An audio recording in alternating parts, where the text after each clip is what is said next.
Right now, as you're listening to this, you're doing something that most people think is impossible. You're practicing Buddhism without even knowing it. Welcome to Moonmine Temple, where tonight you'll discover that the peace you've been searching for has been hiding in the most ordinary moments of your life. Whether you're lying in bed, unable to sleep, walking through your neighborhood, or sitting in your car before going into work, you've stumbled upon something that could change everything. And here's the beautiful part. You don't need to become someone different or learn complicated techniques. You just need to see what's already here. If this feels right to you, I'd love to know where in the world you're joining us tonight. Drop a comment with your city or just the time where you are. There's something magical about knowing we're connected across time zones, all discovering the same ancient wisdom together. Maybe adjust your pillow, take a deep breath, or simply let your shoulders drop, because what I'm about to share will surprise you. In a quiet monastery in France, families from around the world gather every summer to learn something revolutionary about daily life. Parents arrive thinking they need to choose between taking care of their children and finding inner peace. They expect meditation to happen in silence, away from crying babies and busy schedules. But the wise teachers there know a secret that changes everything. The secret is this: your family time is your practice time. Washing dishes is meditation. Being patient with a cranky child is spiritual training. Sitting in traffic is an opportunity for peace.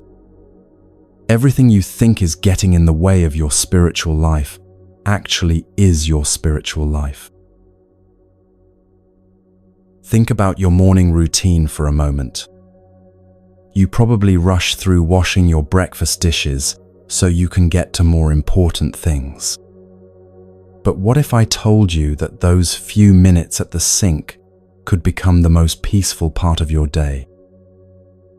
What if washing your coffee cup could teach you more about happiness than 100 self-help books?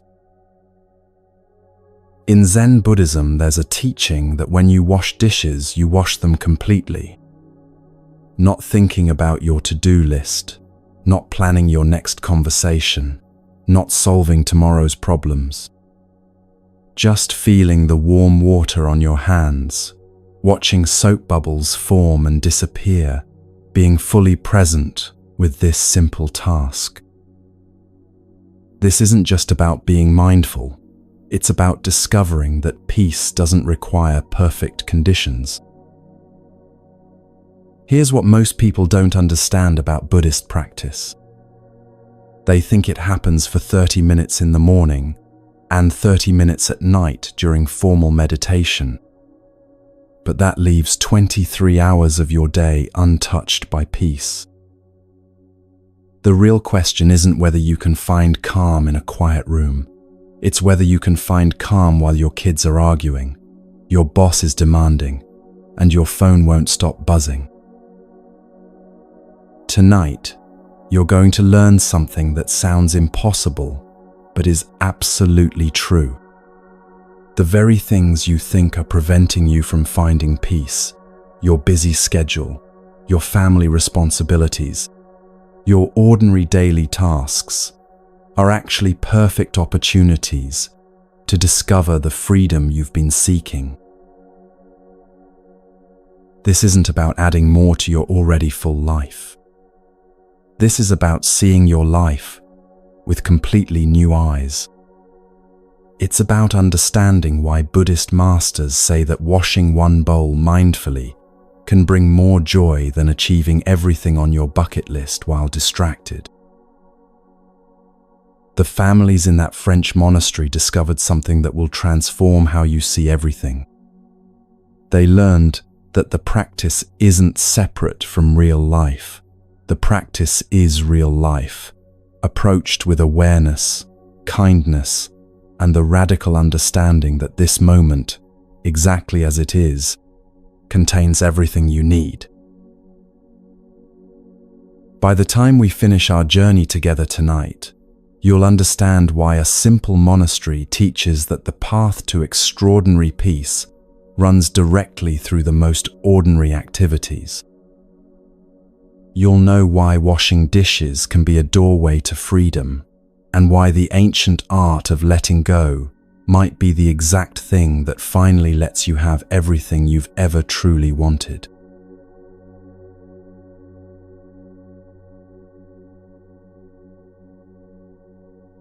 There's something happening in our world right now that would have fascinated ancient Buddhist masters. We have more ways to measure power than ever before: followers on social media, numbers in bank accounts, titles on business cards, square footage in our homes. But if you look closely at the people who seem to have all this power, you'll notice something strange. Many of them seem anything but peaceful.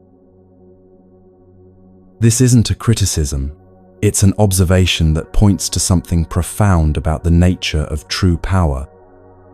Buddhist wisdom, developed over thousands of years, recognizes three completely different kinds of power that most of our world has forgotten about. These aren't powers that control others or accumulate wealth.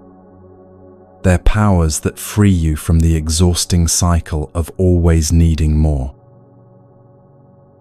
When Buddhist teachers evaluate someone's spiritual development, they don't ask how much that person has accumulated. They don't count meditation hours, retreat attendance, or years of practice.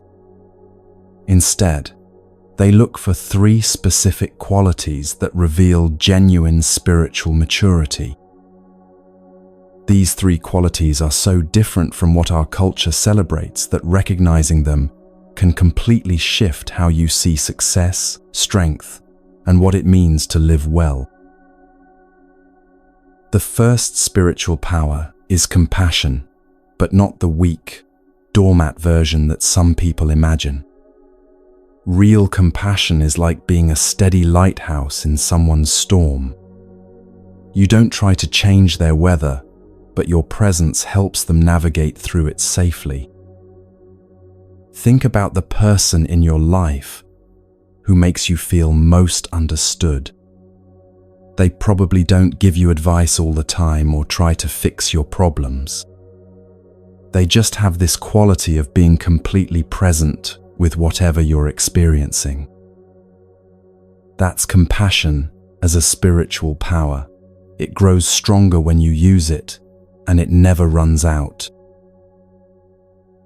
True compassion also means being kind to yourself, especially when you're struggling. Most of us have learned to be our own harshest critics, thinking that constant self-judgment will somehow motivate us to be better. But compassion recognizes that beating yourself up actually makes change harder, not easier. When you practice genuine self-compassion, you create the safe internal environment where growth naturally happens. The second spiritual power is wisdom, and here's where it gets interesting. Wisdom isn't about collecting more information or having opinions about everything. It's about seeing clearly through the fog of confusion that clouds most of our daily decisions. You know those moments when you're really upset about something, and then a week later you realize it wasn't nearly as important as you thought. Wisdom is having that perspective available right when you need it, not just in hindsight. Wisdom also means recognizing the difference between what's actually happening and the stories your mind tells you about what's happening. Your boss sends you a short email, and your mind creates an entire narrative about how they're probably unhappy with your work.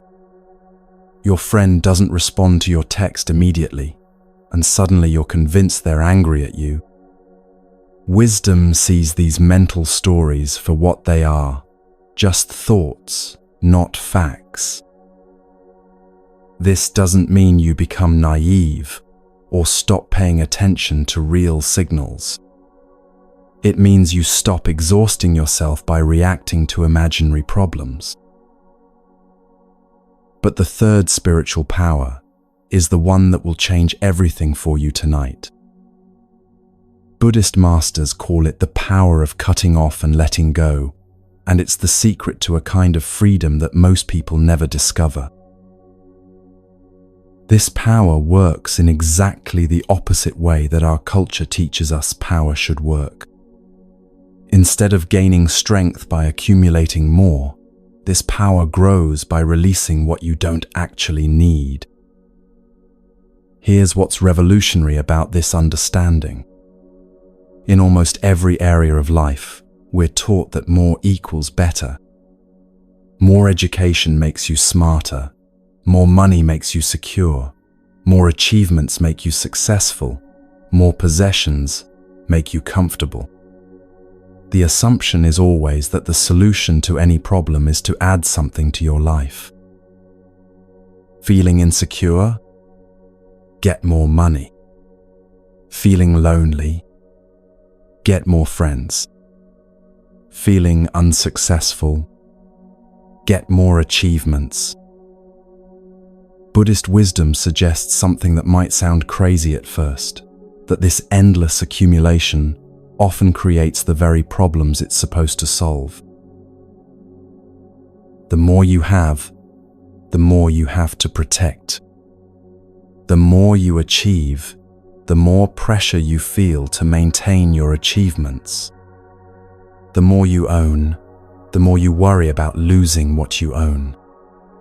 What looks like security from the outside often feels like a beautiful prison from the inside. Consider how this plays out in the workplace.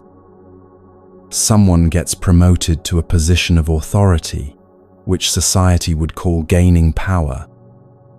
But now they have to maintain that image of authority, watch their words more carefully, and navigate office politics.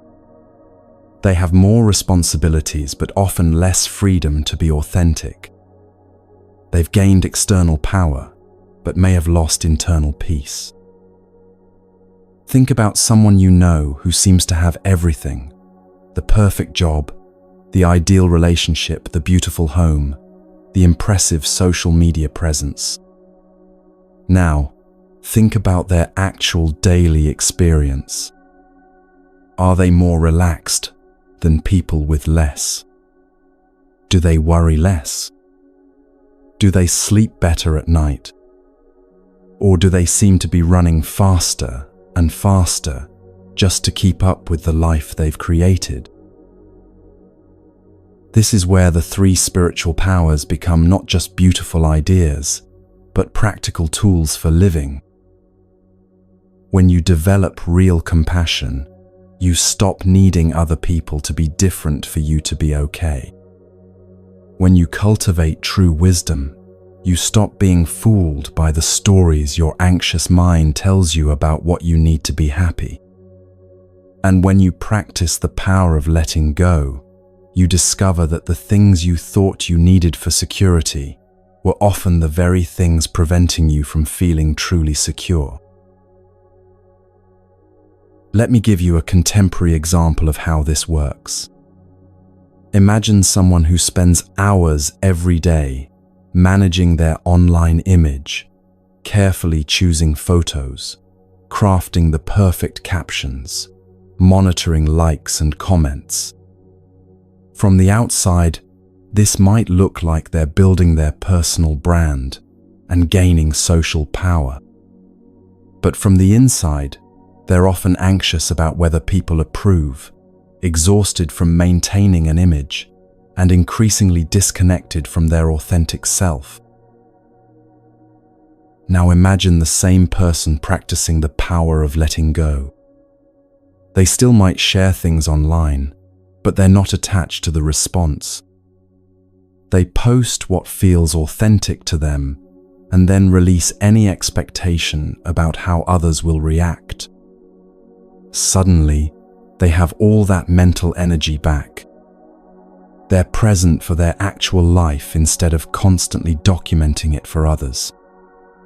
They feel more connected to themselves and, paradoxically, more genuinely connected to others. This pattern shows up everywhere once you start looking for it. The parent who's so focused on their child's achievements that they miss enjoying their child's actual personality. The person so busy networking for career advancement that they forget to appreciate the job they already have. The individual so concerned with appearing spiritual that they lose touch with genuine inner peace. This is what Buddhist teachers mean when they say that spiritual power works differently than worldly power. Worldly power often requires keeping others down, creating scarcity, or maintaining control. Spiritual power grows when you share it. The more compassionate you become, the more compassion you have available. The wiser you grow, the more clearly you see. The more you practice letting go, the more spacious and free you feel. But here's the part that might surprise you. These three spiritual powers don't require you to retreat from the world or give up your responsibilities. You can be deeply engaged with your work, your family, your community, and your goals while developing these powers. In fact, you might find that compassion makes you more effective in relationships, wisdom helps you make better decisions, and the ability to let go allows you to take appropriate risks and recover more quickly from setbacks. The question isn't whether you should have ambitions or care about outcomes. The question is whether you can pursue what matters to you without being enslaved by the need for specific results. Can you work hard for something while holding the results lightly? Can you love someone deeply without needing them to be different? Can you enjoy what you have without constantly comparing it to what others have? This is what those families in the French monastery discovered during their summer retreat. They came thinking they needed to choose between being spiritual and being engaged with real life. But they learned that the three spiritual powers actually make you more present, more effective, and more genuinely helpful in whatever role you're playing. When you have compassion, you stop wasting energy trying to change people and start being truly useful to them. When you have wisdom, you see through the drama and confusion to what actually matters. And when you have the power of letting go, you can respond to life from a place of choice rather than being pushed around by circumstances. The most remarkable thing about these three powers is how they transform leadership, whether you're leading a family, a team, or just your own life. Instead of leading through fear, control, or the promise of rewards, you lead through presence, clarity, and genuine care for others' well-being. People trust this kind of leadership because they can sense that it comes from strength, not insecurity. Tonight, we're going to focus most deeply on this third power, the power of cutting off and letting go. Not because the other two aren't important, but because this one holds the key to the others. When you learn to release what you don't actually need, you create space for natural compassion to arise. When you stop grasping so tightly to your opinions and preferences, wisdom has room to emerge. The power of letting go is like clearing the clutter from a beautiful room. Suddenly you can see what was always there.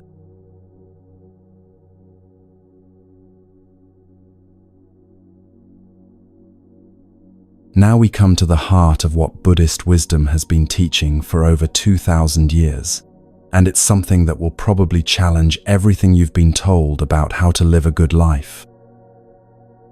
Most spiritual traditions, most self-help approaches, most therapeutic methods focus on adding something to your experience. Add more gratitude, add more positive thinking, add more meditation, add more self-love, add more boundaries, add more mindfulness to your day. But Buddhist practice works in exactly the opposite direction. The path to freedom isn't about accumulating more spiritual experiences or collecting more wisdom. It's about recognizing what you're already carrying that you don't actually need and gently setting it down. Think about it this way. If your house is cluttered, you don't solve the problem by buying more organizing systems. You solve it by removing what doesn't belong there. Your mind works the same way.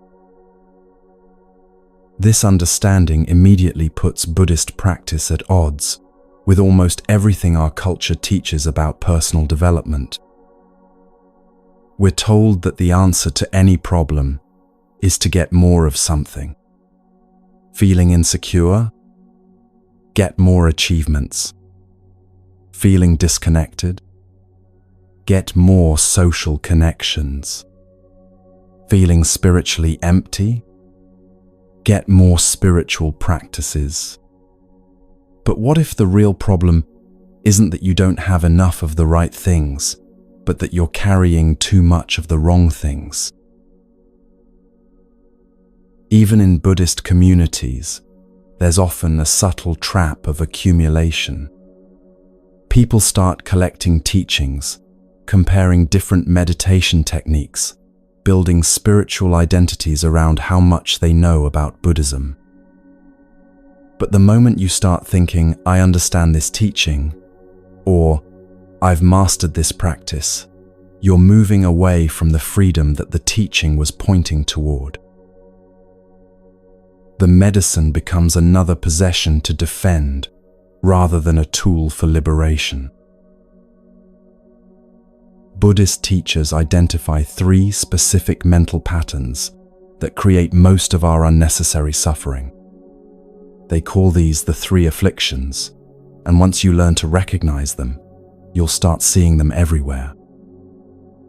Not just in dramatic situations, but in the tiny moments that make up most of your daily experience. The beautiful thing is that you don't have to fight these patterns or eliminate them completely. You just need to see them clearly enough that they lose their power to control your reactions.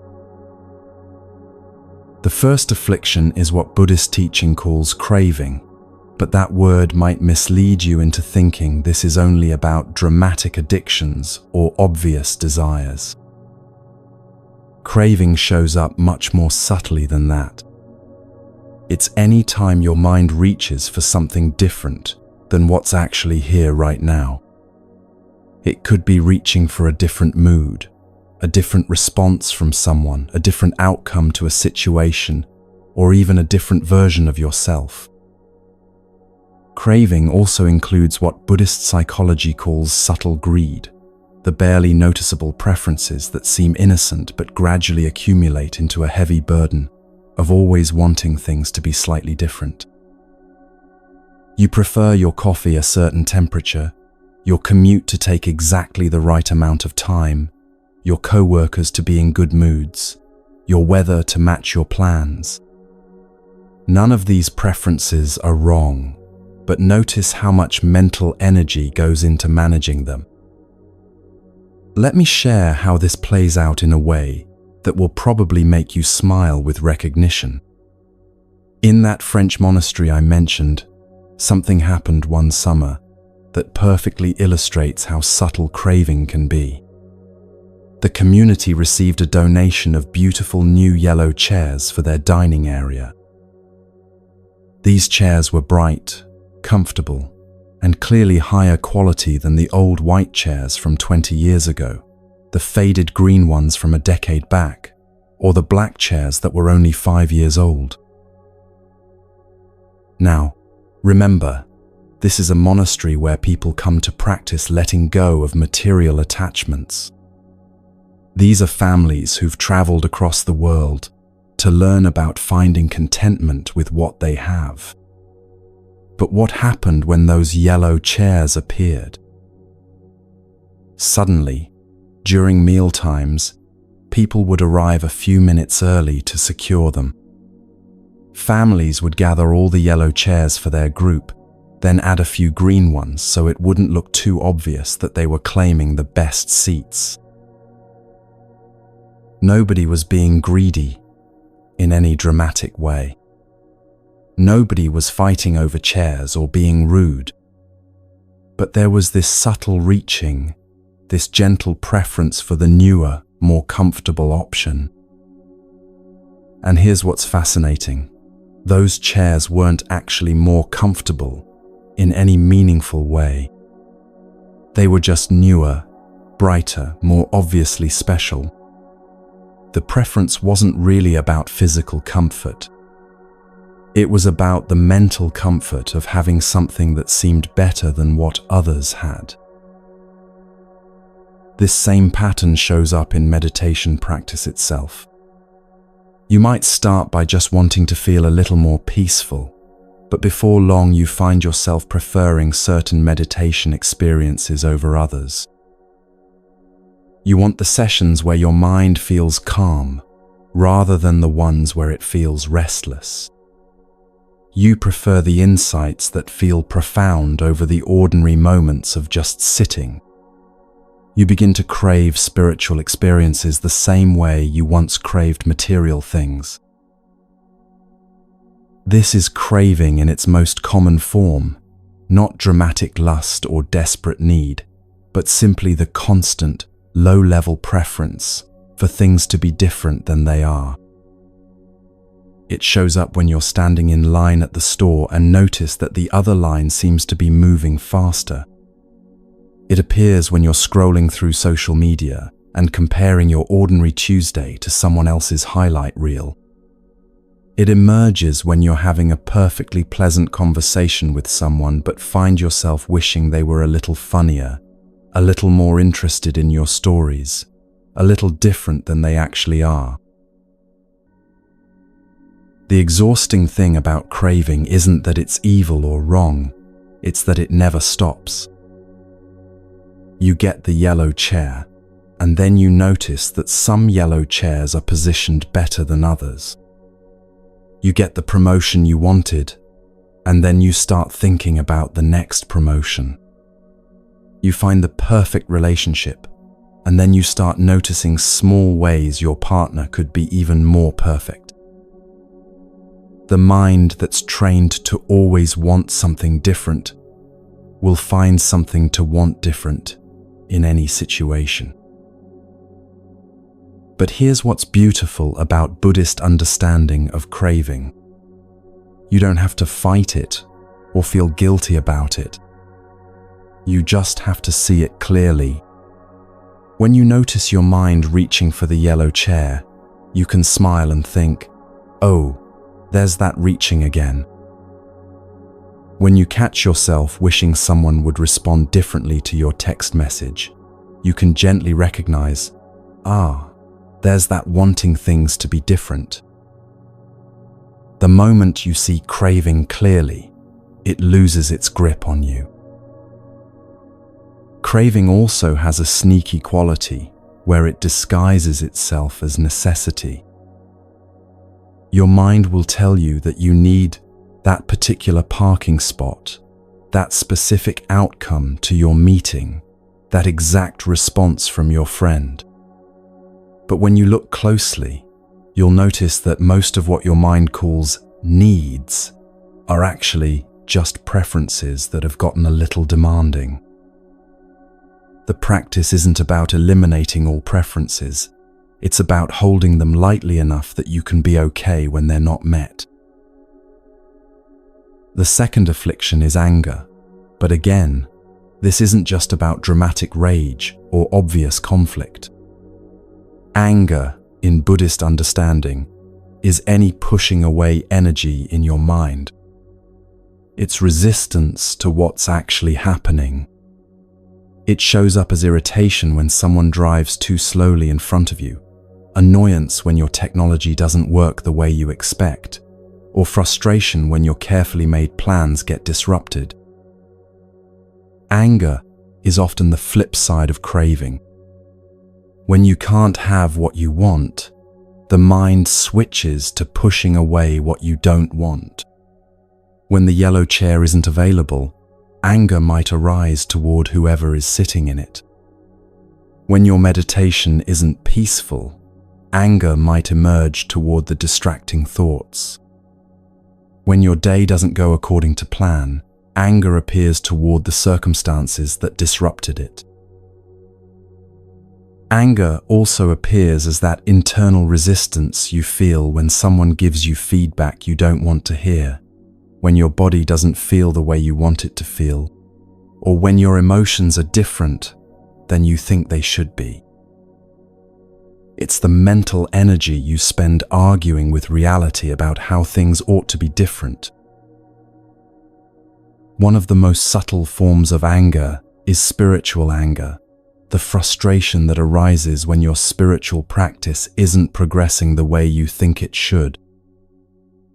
You might feel angry at yourself for having the same worried thoughts you had last month, frustrated that meditation isn't making you as peaceful as you expected, or irritated that you're still getting triggered by the same situations. This anger toward your own spiritual progress becomes another obstacle to the very peace you're seeking. The problem with anger isn't that it damages other people, though it sometimes does. The problem is that it's like holding a hot coal with the intention of throwing it at someone else. You're the one who gets burned first. Every moment you spend mentally arguing with what's already happened is a moment you're not available for responding wisely to what's actually here. But anger, like craving, isn't something to be eliminated through force.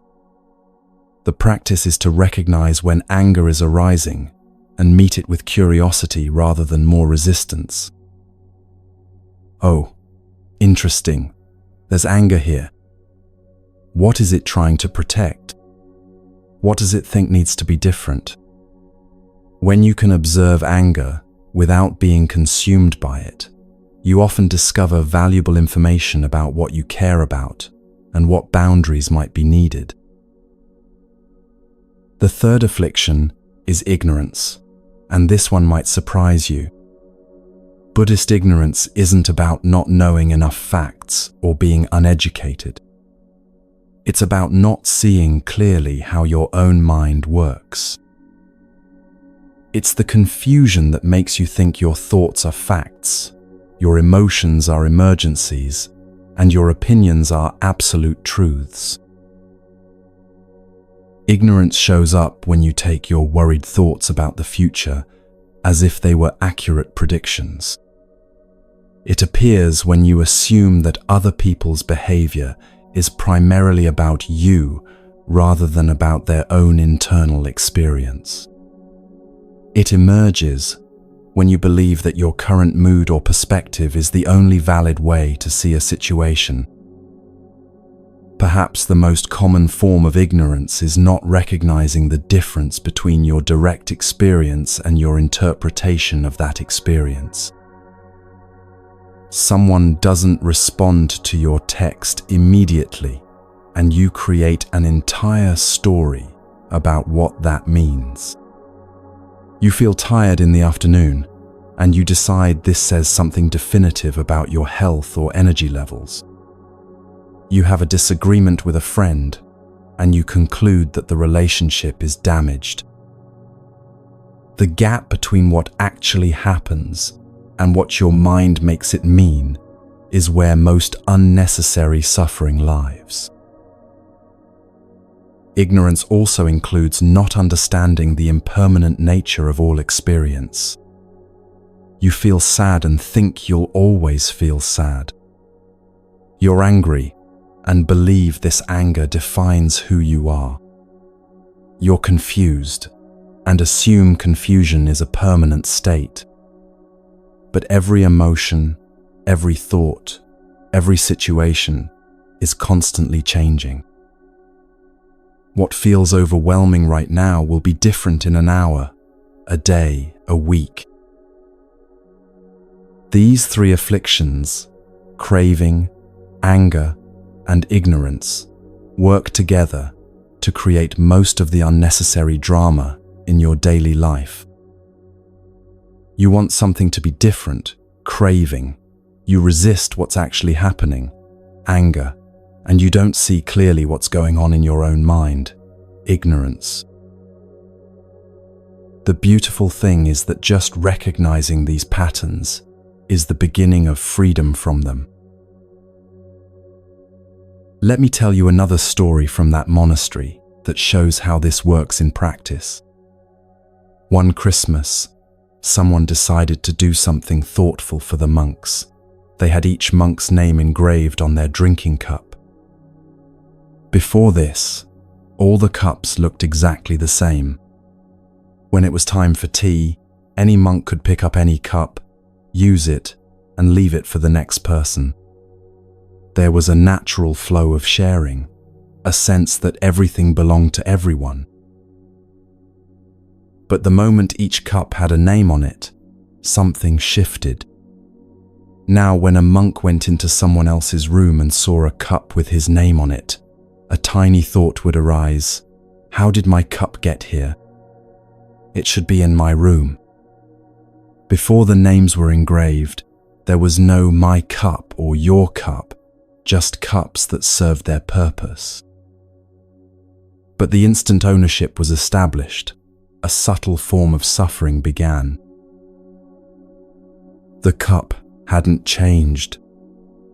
Its usefulness hadn't changed. The tea tasted exactly the same. But the mind's relationship to the cup had transformed from freedom to attachment. Suddenly, there was something to keep track of, something to be concerned about, something that could be in the wrong place. This illustrates how identity creates suffering even in the most innocent situations.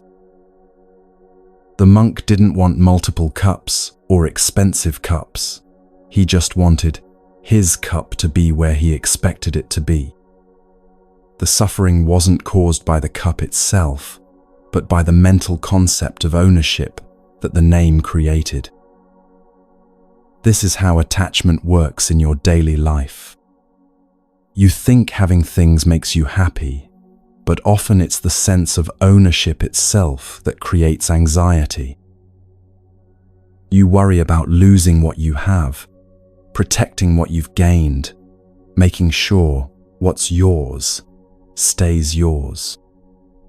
The very things you acquire to increase your security often become new sources of insecurity. But the story goes deeper than just material possessions. You also create mental ownership of ideas, relationships, even spiritual experiences. My opinion, my way of doing things, my spiritual practice, my understanding of how life should work. Each time the mind claims ownership, it also creates the possibility of threat, loss, or having that ownership challenged. The power of cutting off and letting go begins with questioning this entire framework of mental ownership. What if you could use what you need without the heavy burden of possessing it? What if you could enjoy what you have without the constant anxiety of potentially losing it? What if you could hold your opinions, your preferences, even your identity lightly enough that none of it could be threatened? This brings us to one of the most challenging aspects of letting go, releasing your ideas about who you are. Most people spend enormous energy maintaining and defending their self-concept. I am someone who has it together. I am a good parent. I am successful. I am spiritual. I am someone who doesn't get rattled by small things. These self-concepts might seem positive, but they become prisons the moment you need to defend them. What happens when the good parent makes a parenting mistake? What happens when the spiritual person feels petty or angry? What happens when the successful person experiences failure? Suddenly, you're not just dealing with the actual situation, you're also dealing with the threat to your identity. You spend energy defending who you think you are, instead of simply responding to what's actually happening. The trap of spiritual identity is particularly sneaky because it seems so positive. You might pride yourself on being someone who meditates, someone who understands Buddhist teachings, someone who doesn't get caught up in material things. But the moment you're attached to being spiritual, you're just trading one form of ego for another. You become invested in maintaining your image as someone who has transcended ordinary concerns, which creates a new set of concerns about maintaining that image. Buddhist wisdom invites you to hold even your self-concepts lightly. Yes, you might be a parent, but that's not all you are. Yes, you might be successful in some areas, but you don't need to be successful in every area to be worthy of respect. Yes, you might have spiritual interests, but you don't need to be perfectly peaceful to benefit from wisdom teachings. When you stop defending rigid ideas about who you are, you become free to respond authentically to each moment.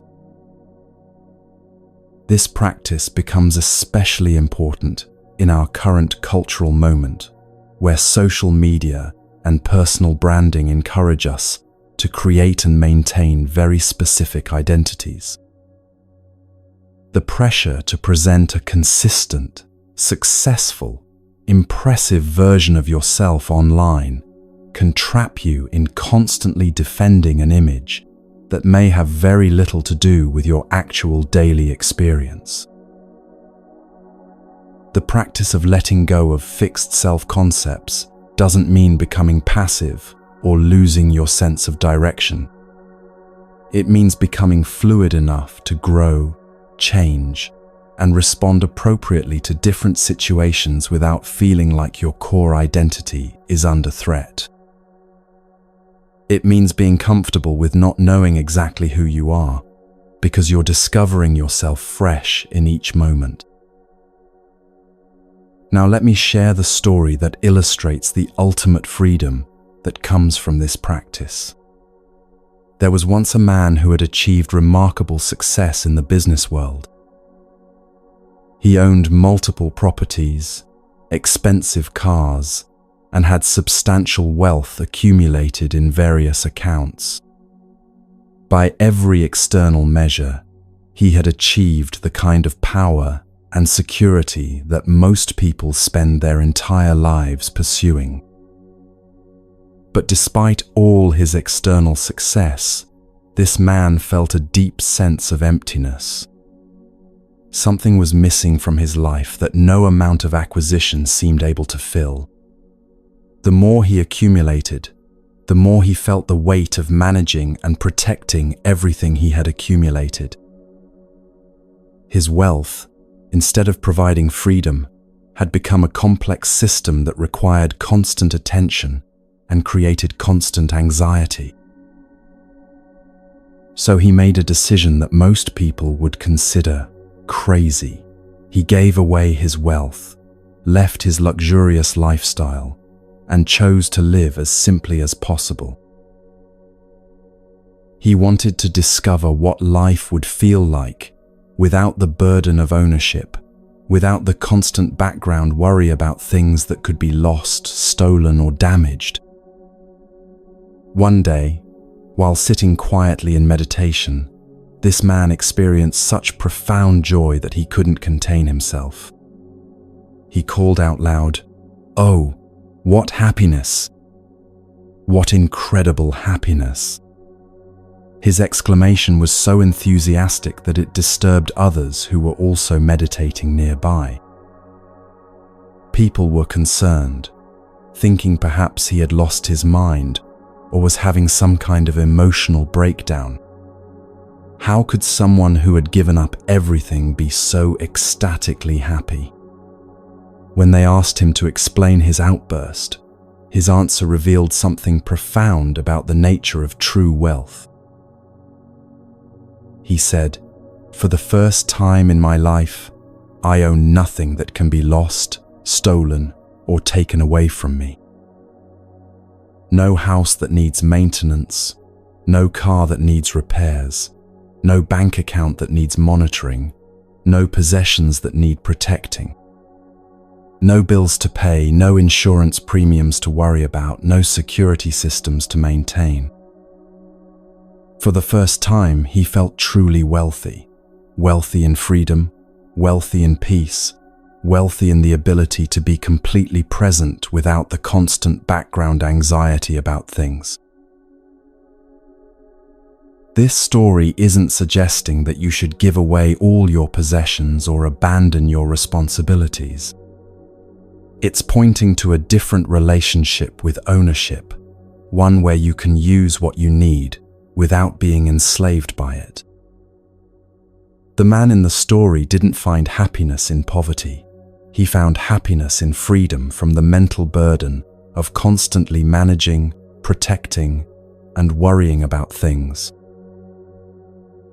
Think about your own relationship with your possessions for a moment. How much mental energy do you spend thinking about things, wanting them, organizing them, maintaining them, protecting them, upgrading them? How much of your sense of security depends on having the right stuff?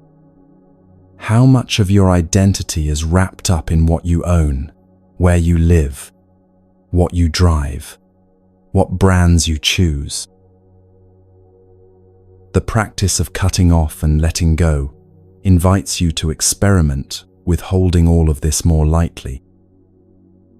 Not throwing everything away, but questioning whether you really need to carry the mental weight of ownership so heavily. Can you enjoy your home without constantly comparing it to other homes? Can you use your car without it becoming a statement about who you are? Can you appreciate what you have without it becoming the foundation of your self-worth? This same principle applies to your thoughts and emotions. Most people treat their thoughts as if they own them and their emotions as if they define them. I am anxious instead of I notice anxiety arising. I am angry instead of I notice anger moving through me. I think this situation is terrible instead of I notice my mind having thoughts about this situation. When you can observe your mental and emotional experiences without claiming ownership of them, something remarkable happens. You're no longer trapped by every passing mood or convinced by every worried thought. You have space to choose how to respond, rather than being automatically controlled by whatever mental weather happens to be passing through. This is what Buddhist teachers mean when they talk about equanimity, not emotional numbness, but the ability to remain stable and responsive regardless of changing circumstances. You can feel sadness without being destroyed by it. You can experience anger without being consumed by it. You can have worried thoughts without believing they're accurate predictions about the future. The practice of letting go also extends to your roles and relationships. You might be a parent, but you can practice what some teachers call non-parenting, caring deeply for your child while not being attached to specific outcomes or controlling their every experience. You might be in a romantic relationship, but you can love someone fully while not needing them to be different than they are. You might be an employee or boss, but you can engage fully with your work while not letting your job performance define your worth as a person. This doesn't mean becoming detached or uncaring. It means caring so deeply that you're willing to let the people in your life be themselves, rather than demanding they fulfill your expectations of who they should be. It means engaging so fully with your responsibilities that you can respond to what's actually needed rather than just defending your position or maintaining your image. The power of cutting off and letting go ultimately gives you access to what Buddhist teaching calls your ordinary mind, the capacity to be completely present and responsive to whatever is actually happening, without the layer of mental commentary, resistance, or grasping that usually colors every experience. In this state, washing dishes becomes as satisfying as any entertainment, having a difficult conversation becomes as peaceful as meditation, and dealing with challenges becomes as spacious as any retreat. This isn't about becoming perfect or eliminating all preferences and desires. It's about holding everything lightly enough that nothing can destroy your fundamental peace. You can still have goals, but you're not enslaved by the need to achieve them. You can still have preferences, but you're not upset when reality doesn't match them. You can still care deeply about people and causes, but you're not destroyed when things don't go the way you hoped. The practice develops gradually, like learning to hold water in your hands. At first, you grip tightly, and the water slips through your fingers. But as you learn to cup your hands gently, to hold without grasping, the water stays exactly where it needs to be. This is how you learn to hold your entire life, gently, lovingly, but without the tight grip that creates suffering.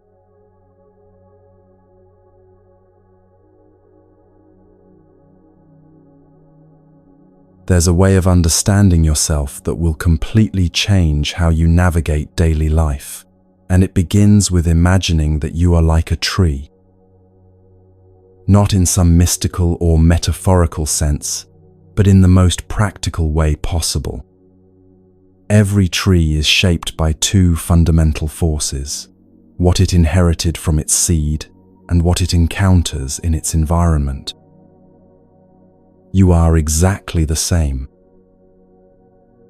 Right now, as you're listening to this, you're carrying forward the gifts and challenges that came through your family line. Your parents gave you more than just physical characteristics. They passed along ways of thinking, emotional patterns, and approaches to life that you might not even recognize as inherited. Simultaneously, you're being shaped by your current environment, the people you interact with, the information you consume, the places you spend time, the activities that fill your days. Buddhist wisdom recognizes that understanding this interplay between your inherited nature and your current environment is essential for finding peace and making wise choices. Without this understanding, you often feel like a victim of circumstances, pushed around by moods and reactions you can't control. But when you see clearly how you're being influenced and how you're influencing others, you can start making conscious choices about the kind of person you want to become. In Buddhist teaching, what you inherited is called your individual retribution. Though that might sound like a harsh term, It simply means the specific combination of traits, tendencies, and characteristics that were passed down to you through your ancestry. This includes obvious things like your physical features, but it goes much deeper.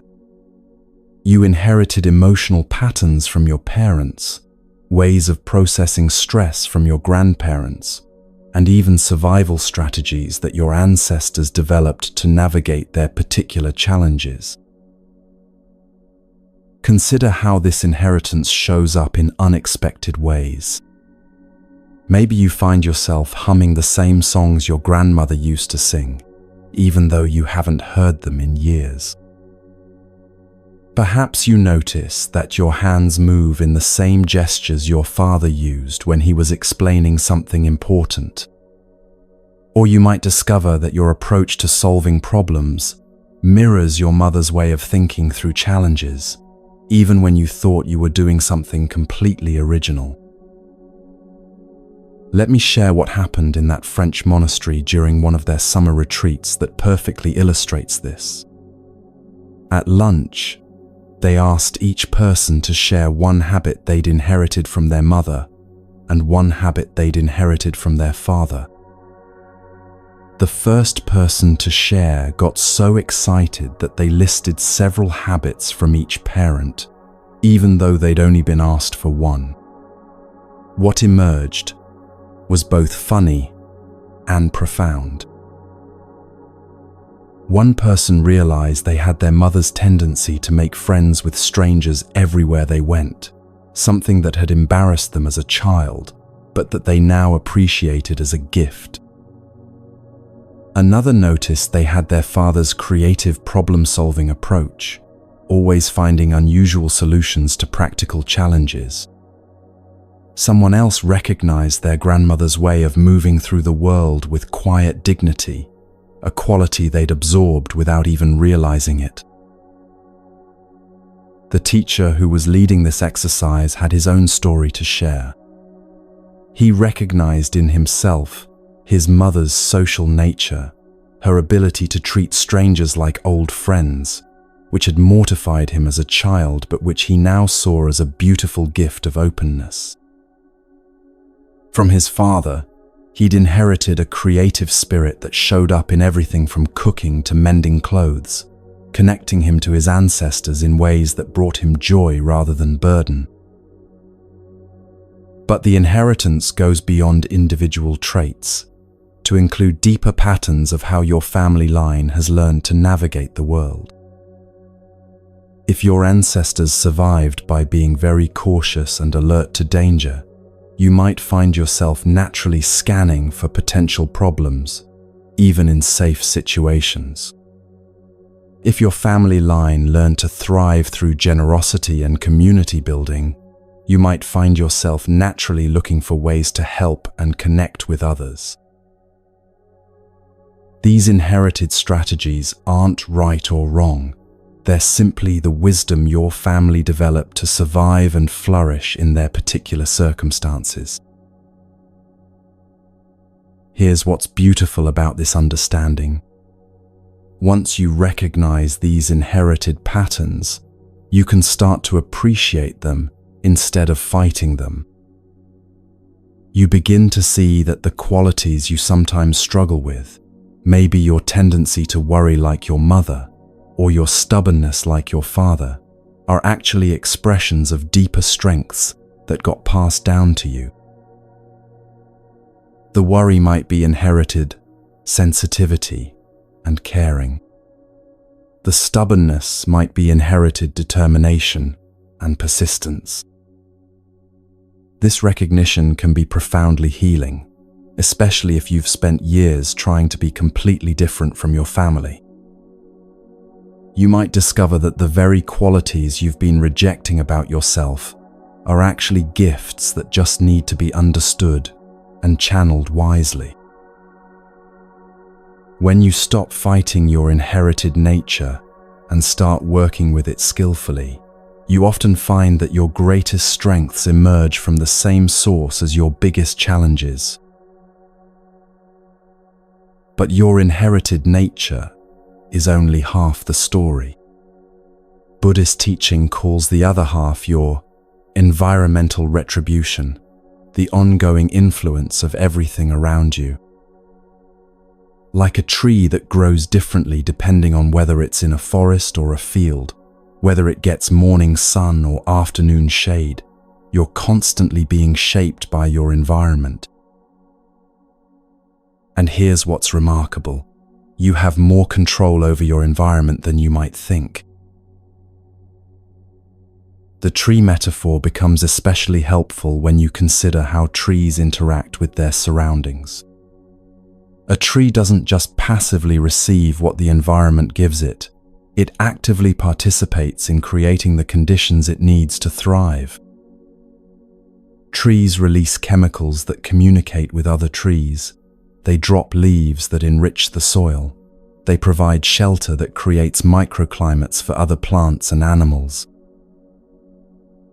You interact with your environment in similar ways, constantly taking in influences and putting out responses that shape what comes back to you.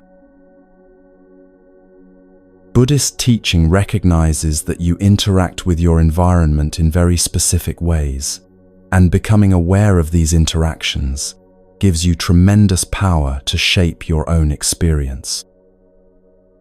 Think of it like this. You're constantly taking in information from your surroundings, processing it through your inherited patterns, and then putting out responses that affect your environment, which then affects how your environment responds back to you. It's a continuous loop of influence, and you can learn to work with it consciously. The way you take in information from your environment happens through what Buddhist psychology calls the 4 nutriments. Just like your body needs food to survive, your mind needs certain types of nourishment to thrive. But unlike physical food, these mental nutriments are constantly available, and you're consuming them whether you're aware of it or not. The question isn't whether you're taking in mental nourishment, it's whether you're choosing nourishment that helps you grow in the direction you want to go. The first nutriment is edible food, everything you consume through your mouth. This isn't just about nutrition in the physical sense, though that matters enormously for your mental state. When you're well nourished physically, your inherited emotional patterns tend to be more balanced and manageable.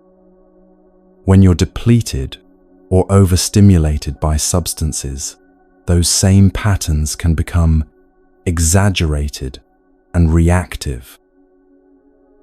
It's about recognizing that what you put into your body affects your emotional stability, your ability to concentrate, and your capacity to respond wisely to challenging situations.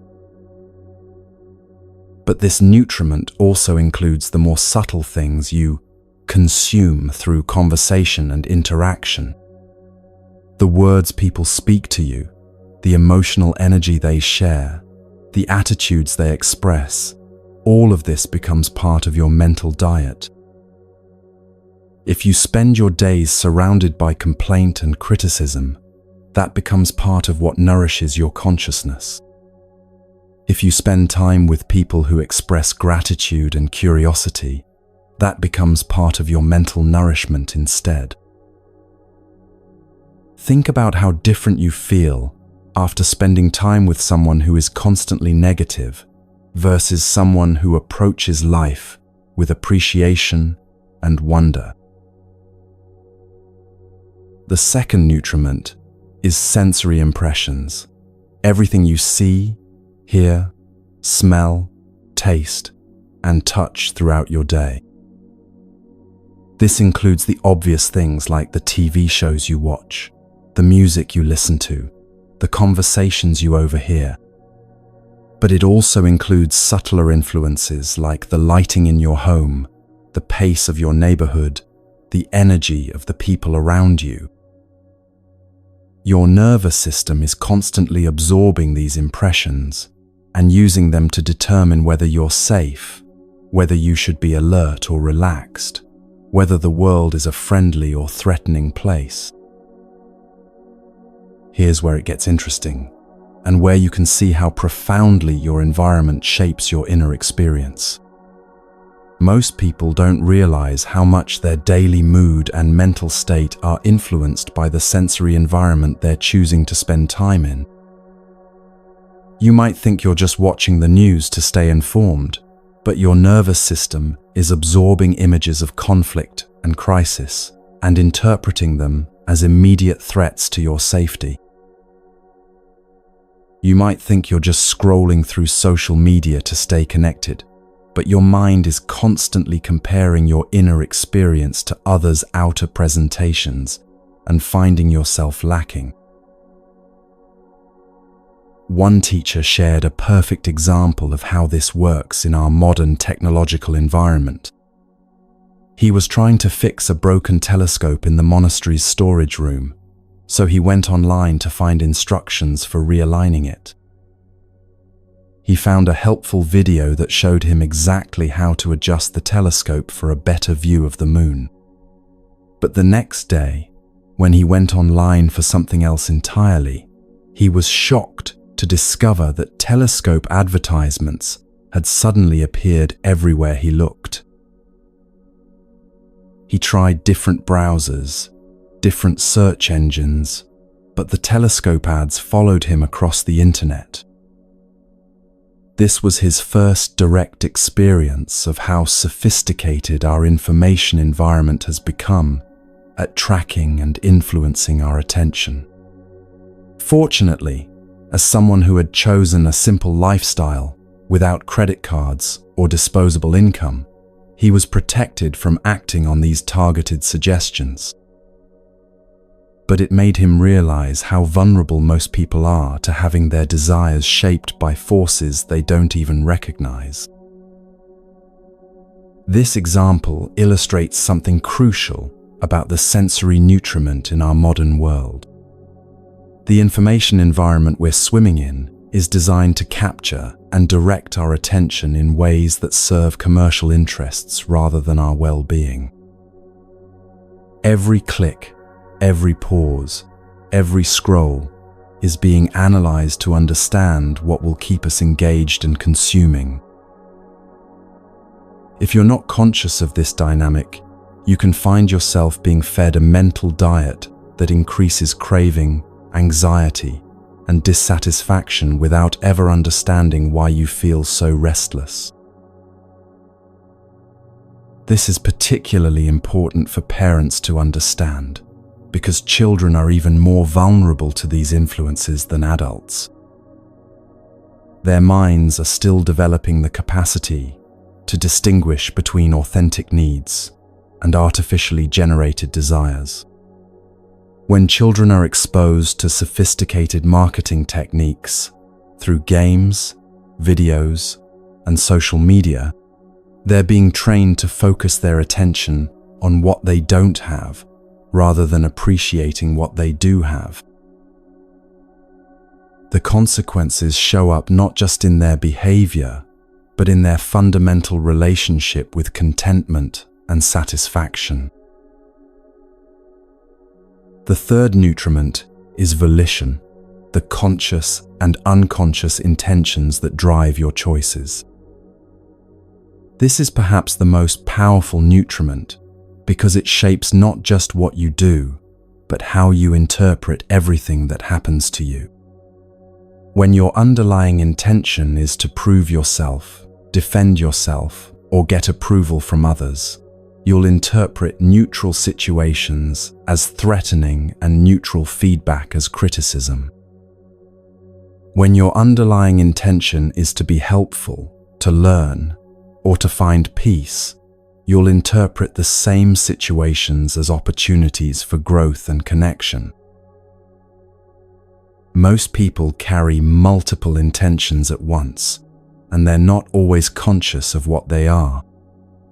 You might consciously intend to be a good parent, while unconsciously intending to prove that you're better than your own parents were. You might consciously intend to be successful, while unconsciously intending to avoid any possibility of failure. These conflicting intentions create internal tension and make it difficult to respond clearly to situations.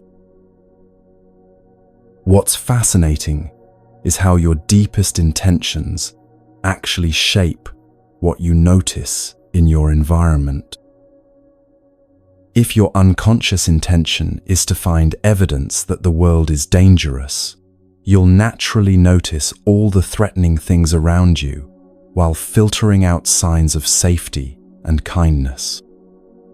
If your unconscious intention is to find evidence that you're not good enough, you'll notice every criticism and miss every compliment. Your intentions work like a lens that determines what you see and what remains invisible to you. The fourth nutriment is consciousness itself, both your individual awareness and the collective awareness of the groups you belong to. This is the most subtle nutriment, but it might be the most influential. You're constantly absorbing the unspoken beliefs, values, and assumptions of the people around you. If you spend time with people who assume the world is dangerous, you'll start to see danger everywhere. If you spend time with people who assume growth and learning are always possible, you'll start to see opportunities everywhere. This is why Buddhist teaching emphasizes the importance of Sangha, community that supports your growth toward wisdom and compassion. It's not just about having nice people to spend time with. It's about surrounding yourself with consciousness that nourishes the qualities you want to develop. When you're around people who are practicing patience, kindness, and wisdom, these qualities become more accessible to you. When you're around people who are habitually reactive, critical, or fearful, these patterns become more activated in you. Now, here's the part that gives you real power in this process. Just as you're constantly taking in nourishment from your environment, you're also constantly putting out energy that affects your environment. Buddhist teaching recognizes three primary ways you influence your surroundings: through your thoughts, your speech, and your bodily actions. And here's what's remarkable. You have conscious control over all three of these, even when you don't have control over what's happening around you. Your thoughts might seem private, but they're actually a form of energy that affects everyone around you. This isn't mystical thinking. It's recognizable in your daily experience. When you're thinking critical thoughts about the people you're with, they sense it, even if you don't say anything.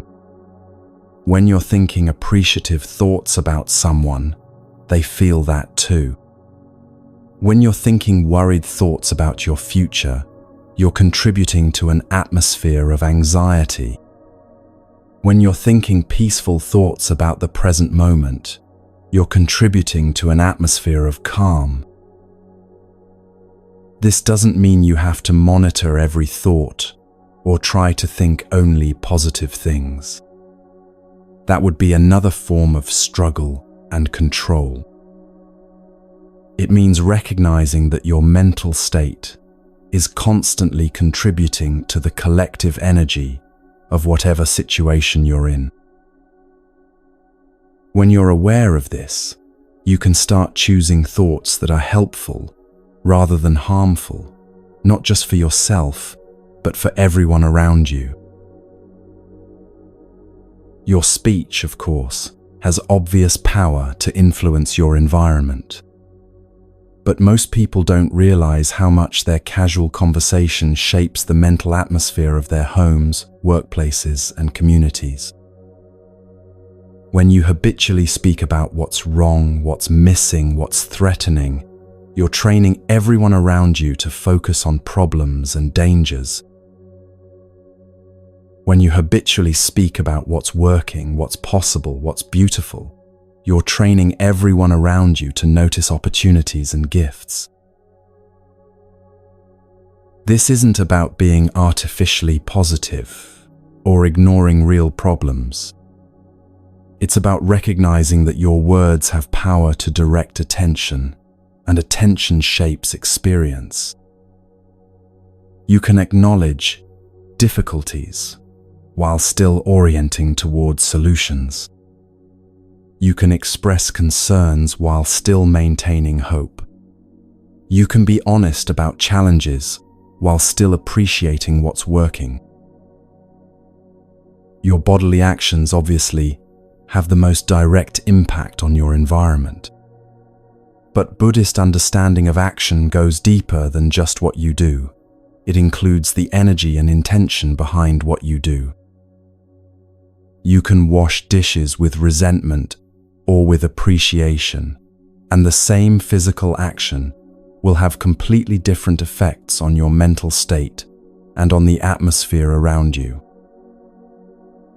You can listen to someone with the intention of finding flaws in their thinking or with the intention of understanding their perspective, and the same physical behavior will create completely different results.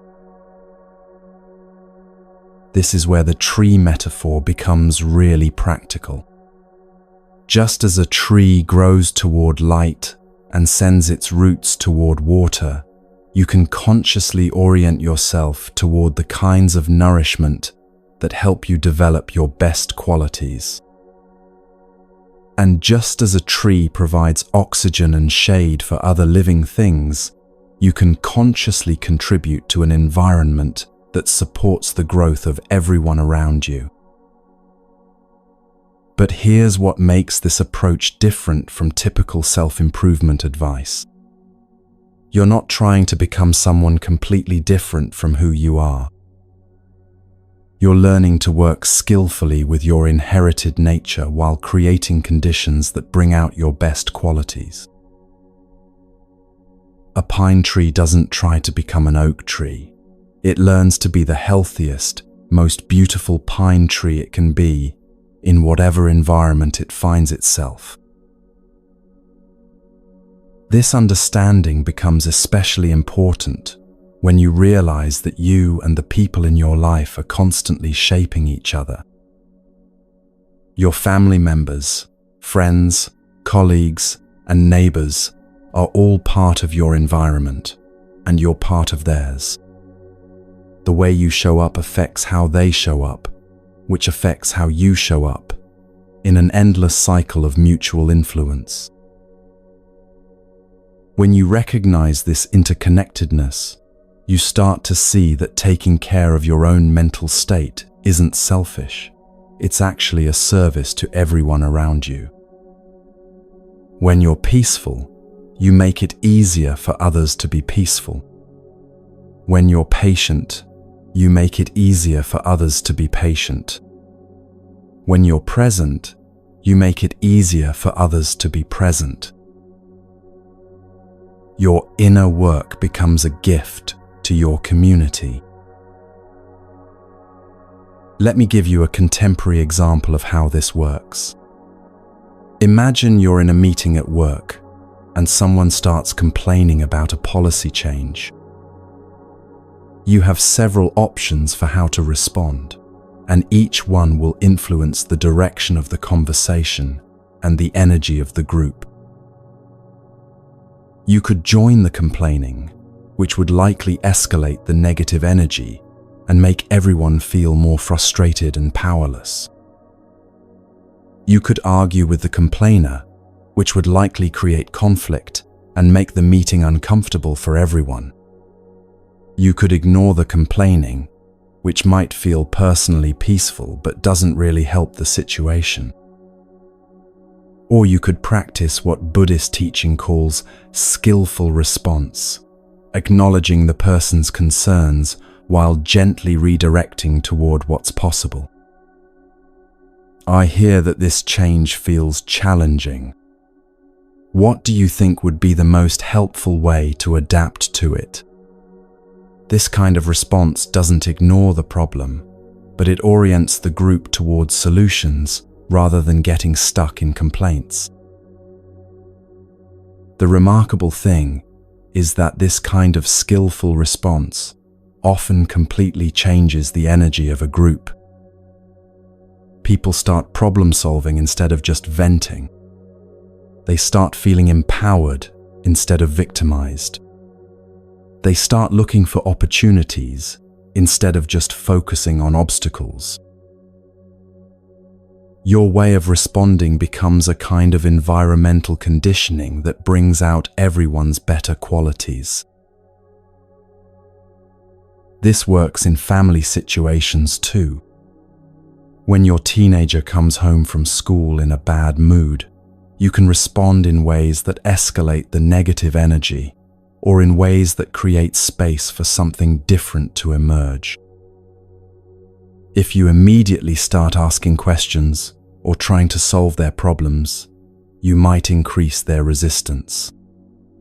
If you ignore their mood completely, you might miss an opportunity for connection.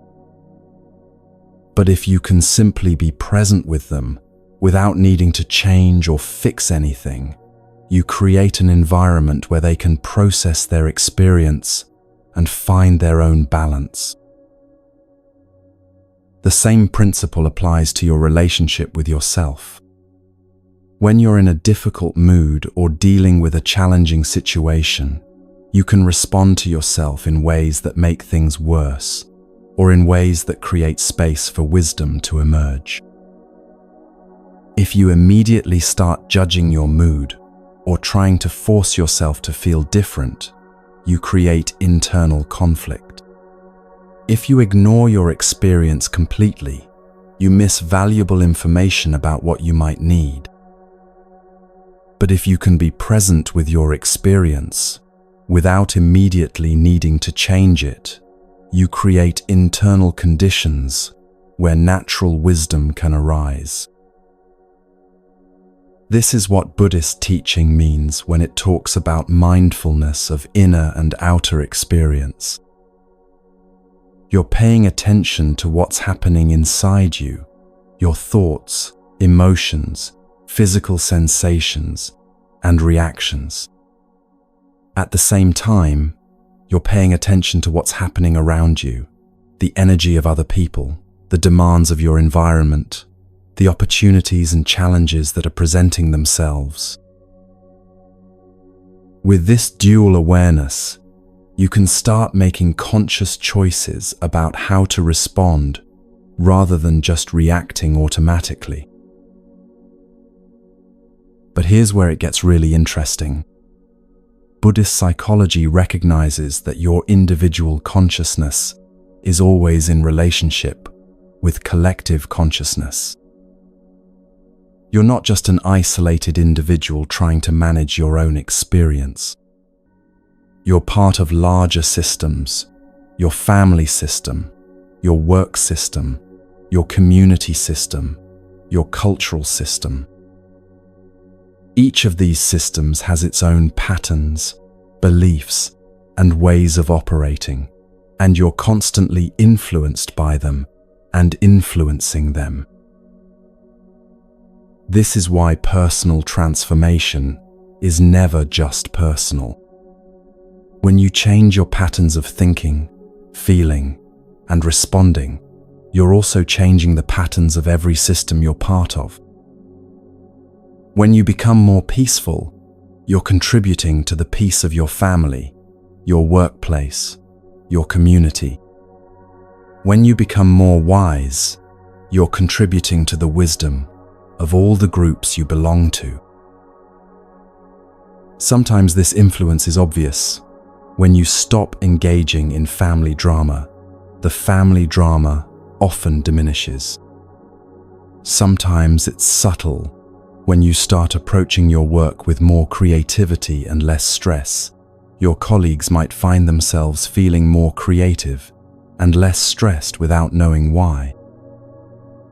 But the influence is always there, rippling out through the interconnected web of relationships that make up your life.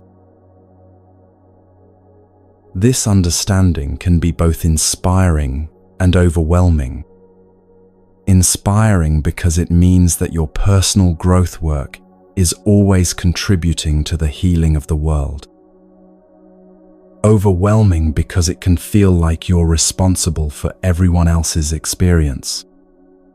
The key is to remember that you're responsible for your own contribution to the collective consciousness, not for controlling how others respond to that contribution. You can be a source of peace without needing everyone around you to be peaceful. You can be a source of wisdom without needing everyone to make wise choices. You can be a source of compassion without needing everyone to be compassionate. Your job is to contribute your best qualities to the collective consciousness and trust that this contribution makes a difference, even when you can't see the results immediately. This is where the tree metaphor becomes especially helpful. A tree doesn't worry about whether other trees are growing properly or producing enough oxygen. It just focuses on its own growth, on sinking its roots deep and reaching toward the light. In doing so, it naturally contributes to the health of the entire forest. You can approach your life the same way, focusing on your own growth, while trusting that this growth serves the well-being of everyone around you. The practical application of this understanding is profound. Instead of trying to control your environment or change other people, you focus on creating the internal conditions that allow your best qualities to emerge. Instead of waiting for external circumstances to be perfect before you can be peaceful, you cultivate peace as a way of contributing to better external circumstances. Instead of seeing yourself as separate from your surroundings, you recognize that you and your environment are constantly co-creating each other. This shift in perspective can transform how you approach everything: your work, your relationships, your challenges, your daily routines.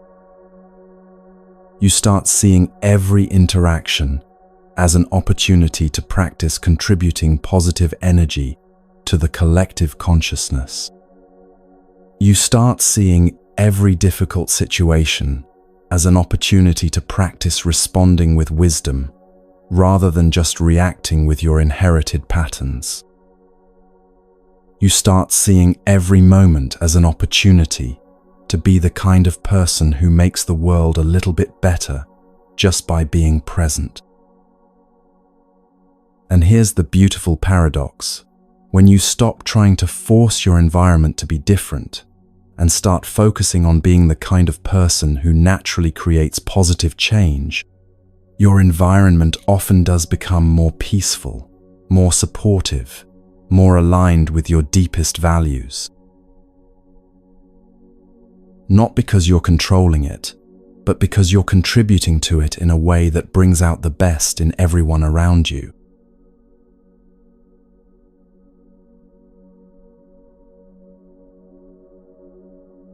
Once you understand that you're constantly both absorbing nourishment from your environment and contributing to the environment that others experience, a profound responsibility emerges. You begin to realize that every space you enter, every conversation you participate in, every online interaction you engage with becomes an opportunity to either add to the collective stress and confusion of the world, or to contribute to its peace and clarity. This isn't a burden. It's actually one of the most empowering discoveries you can make about your daily life. Most people go through their days thinking that the environments they encounter are simply given conditions they have to adapt to. Your workplace has a certain energy. Your family has particular dynamics. Your neighborhood operates according to established patterns. But Buddhist wisdom reveals something different, that you're actively participating in creating these environments every moment, whether you're aware of it or not. The question isn't whether you're influencing your surroundings, but whether you're doing so consciously and skillfully. Think about the last time you walked into a room where people were arguing. You probably felt the tension immediately, even before you understood what the conflict was about. Your nervous system picked up the agitated energy and began preparing you to either join the fight, flee from it, or try to mediate it. Now think about the last time you walked into a space where people were genuinely enjoying each other's company, perhaps sharing a meal, working together on something meaningful, or simply sitting quietly together. Your nervous system recognized that peaceful energy just as quickly and began helping you relax into it. What you might not have realized is that in both situations, your presence immediately began influencing the energy of the room. If you entered the argumentative space with your own anxiety and reactivity, you likely amplified the conflict. If you entered with calm curiosity, you might have helped de-escalate the tension without saying a word. If you entered the peaceful space with appreciation and presence, you contributed to the sense of well-being everyone was sharing.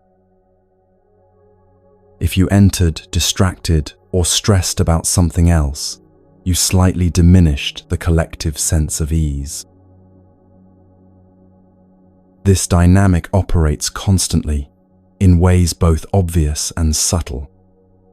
When you're the first person to arrive at work in the morning, the energy you bring sets a tone that ripples through everyone who arrives after you.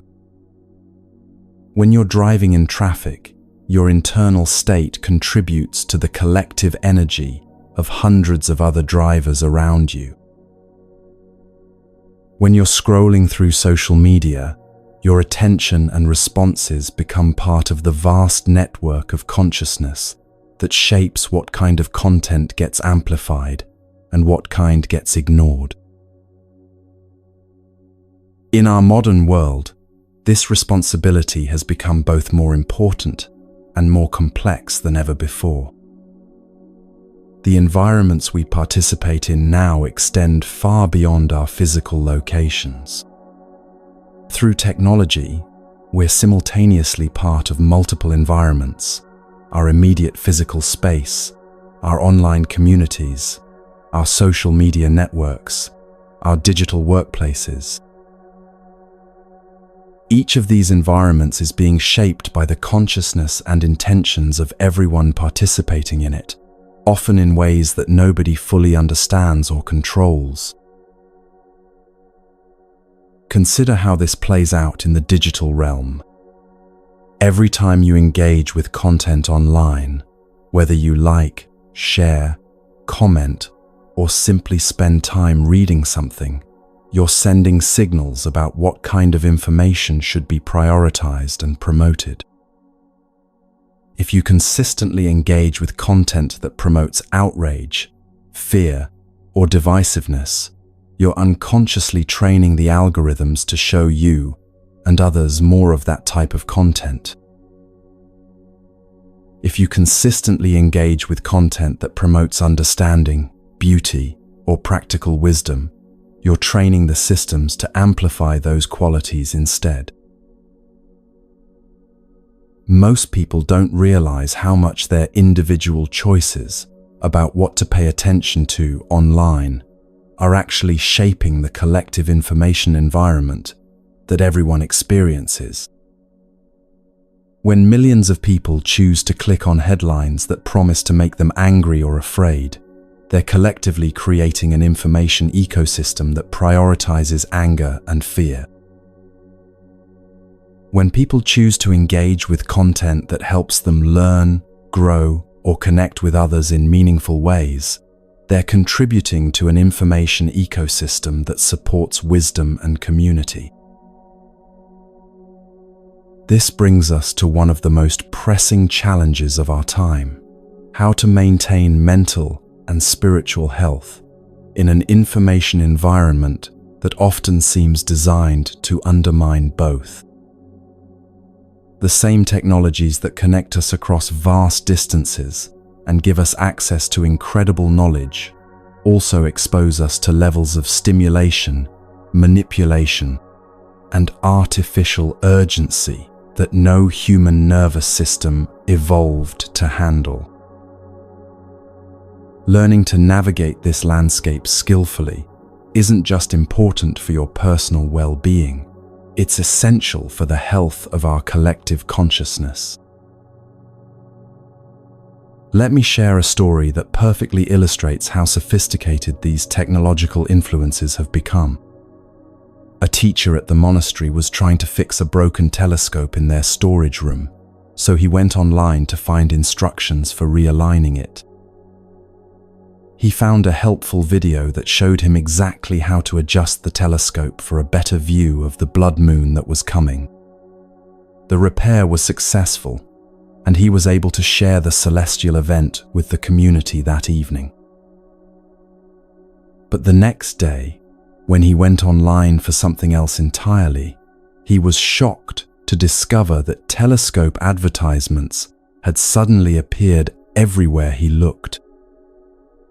He tried different browsers, different search engines, even different devices, but the telescope ads followed him across the internet like digital shadows.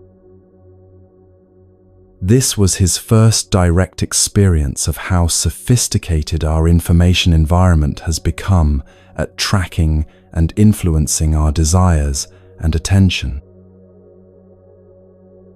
Fortunately, as someone who had chosen a simple lifestyle without credit cards or disposable income, he was protected from acting on these targeted suggestions. But it made him realize how vulnerable most people are to having their wants and needs shaped by forces they don't even recognize.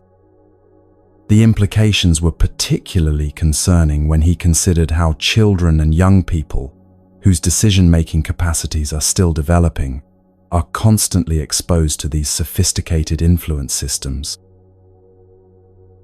This example illustrates something crucial about the sensory nutriment in our modern world. The information environment we're swimming in is designed to capture and direct our attention in ways that serve commercial interests rather than our well-being. Every click, every pause, every scroll is being analyzed to understand what will keep us engaged and consuming. If you're not conscious of this dynamic, you can find yourself being fed a mental diet that increases craving, anxiety, and dissatisfaction without ever understanding why you feel so restless. Buddhist teaching offers profound guidance for this challenge through its understanding of what nourishes consciousness and what depletes it.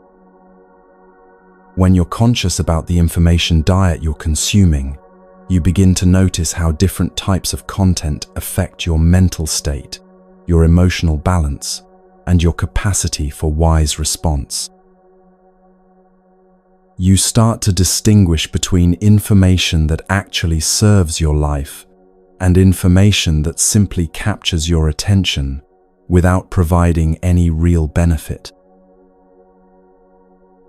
This discernment becomes especially important when you consider how the modern media landscape is structured. Most commercial media platforms are designed to maximize engagement rather than to promote well-being or wisdom. They profit by keeping your attention as long as possible, regardless of whether that sustained attention is actually beneficial for you. Content that provokes strong emotional reactions, outrage, fear, envy, or excitement tends to be more engaging than content that promotes calm reflection or genuine understanding.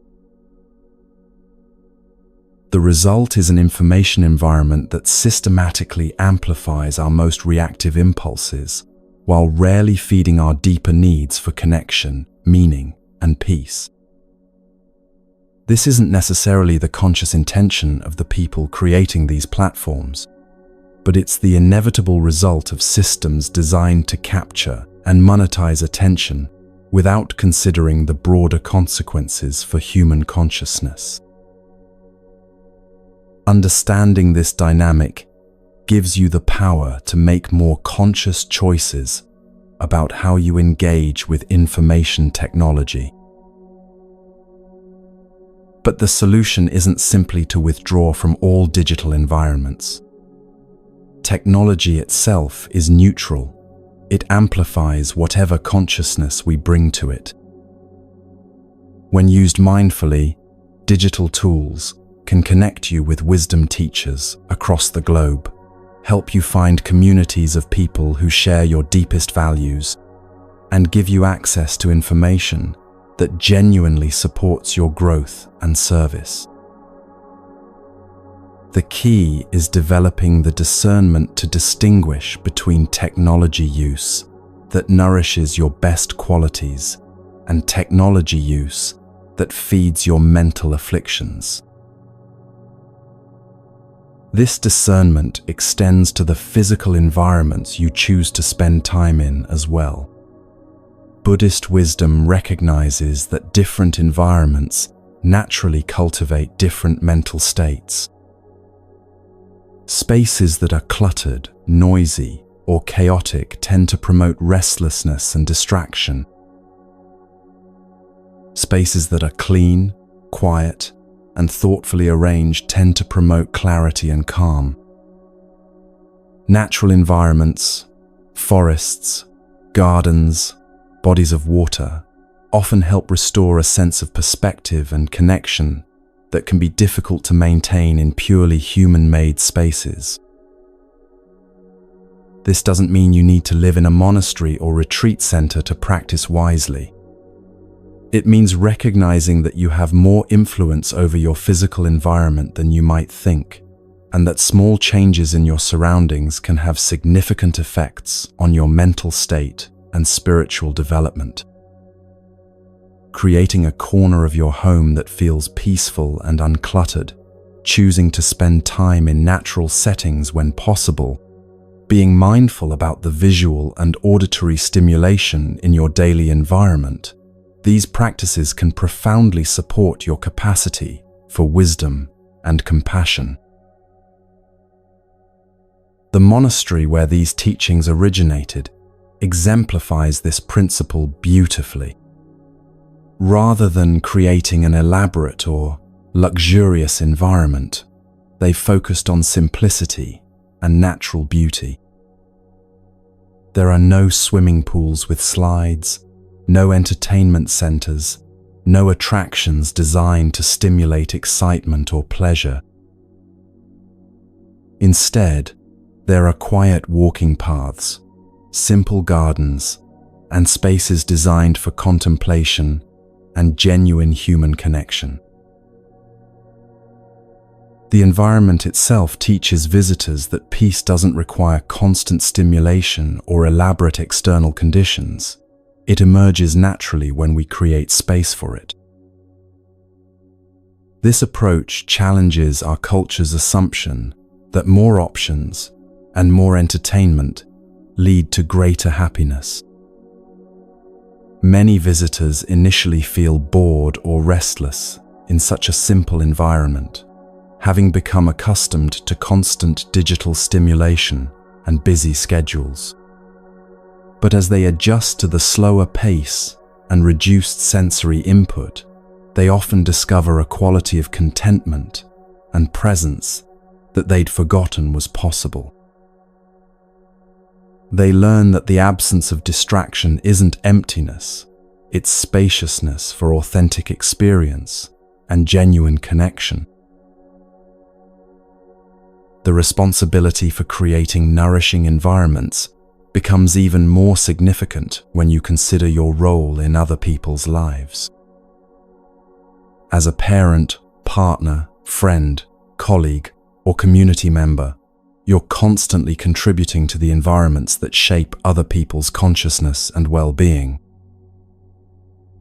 The words you speak, the energy you bring to interactions, the examples you set through your choices, all of these become part of the nutriment that others are absorbing. This is particularly important in family life, where the environmental influences are so constant and intimate. Children are especially sensitive to the emotional and mental atmosphere of their homes. They absorb not just what their parents say directly to them, but the quality of energy that pervades their daily environment. If home is a place where people speak kindly to each other, approach problems with curiosity rather than reactivity, and take time to appreciate simple pleasures, children learn that these ways of being are normal and possible.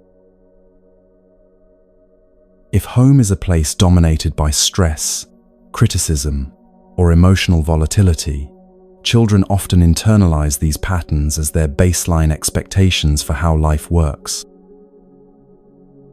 Consider how differently children develop when they grow up in families that practice what Buddhist teaching calls loving speech, versus families where harsh words and criticism are common. In environments where people listen to each other with genuine interest, children learn that their thoughts and feelings matter, and that communication can be a source of connection rather than conflict.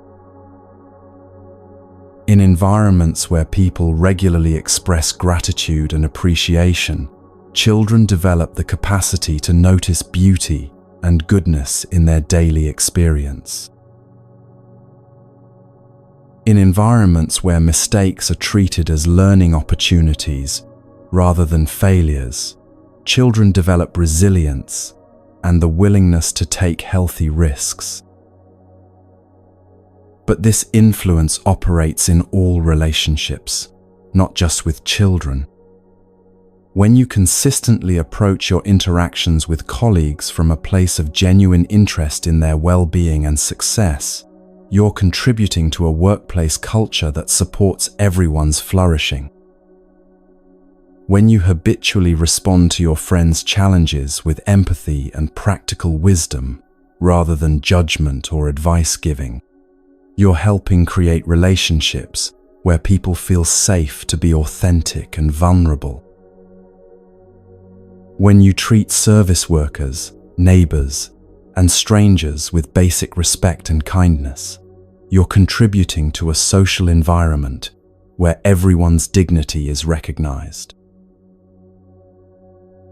The cumulative effect of these individual choices about how to show up in relationships is enormous. Every family that prioritizes kindness and understanding over being right makes it a little easier for other families to do the same. Every workplace where people approach conflicts with curiosity and good faith makes it more likely that other workplaces will develop similar cultures. Every community where differences of opinion are treated as opportunities for learning rather than threats to be eliminated creates space for other communities to embrace that same openness.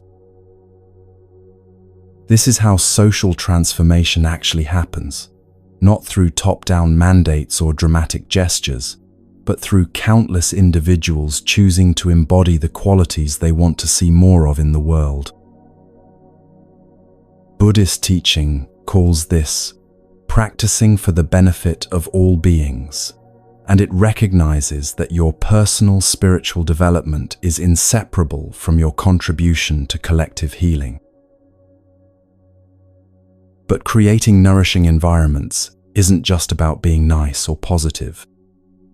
It requires genuine wisdom about what actually supports human flourishing versus what merely makes people feel comfortable in the short term. Sometimes creating a truly nourishing environment means having difficult conversations, setting clear boundaries, or refusing to participate in dynamics that harm everyone involved.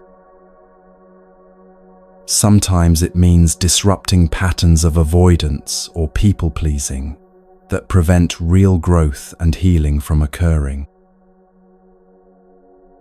The key is learning to distinguish between compassionate firmness and reactive aggression, between wise boundaries and selfish withdrawal, between beneficial disruption and destructive chaos.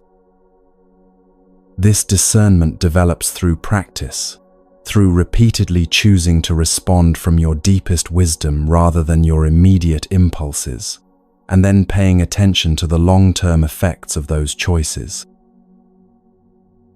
One of the most powerful ways to create nourishing environments is to embody what Buddhist teaching calls non-reactive presence.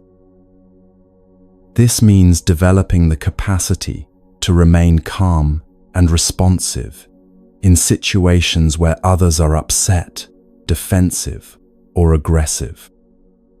Not by suppressing your own feelings or becoming emotionally numb, but by staying connected to your deeper intentions for the well-being of everyone involved. When you can maintain this kind of presence, you become what some teachers call a non-anxious presence in any group or relationship you're part of. People sense that they don't have to manage your emotional reactions, which gives them more space to process their own experiences honestly. They feel safer to be vulnerable, to admit mistakes, to ask for help, to express needs that might be inconvenient for others. This safety allows for the kind of authentic communication and genuine problem-solving that creates truly nourishing relationships and communities. Developing this capacity for non-reactive presence is one of the most practical gifts you can give to your family, your workplace, and your community. It doesn't require any special training or credentials, just the willingness to practice staying connected to your compassionate intentions, even when situations become challenging. Every time you choose to respond to someone's anger with curiosity about what they're really needing, every time you meet someone's defensiveness with patience rather than counterattack, every time you stay present with someone's pain without trying to fix it immediately, you're creating an environment where healing and growth become possible.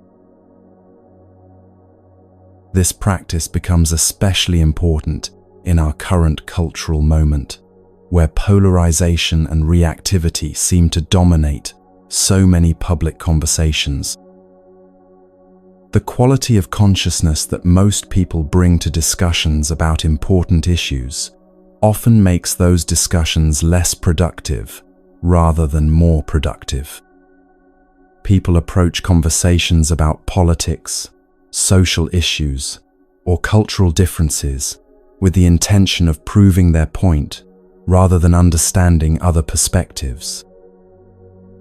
They listen for opportunities to argue rather than opportunities to learn.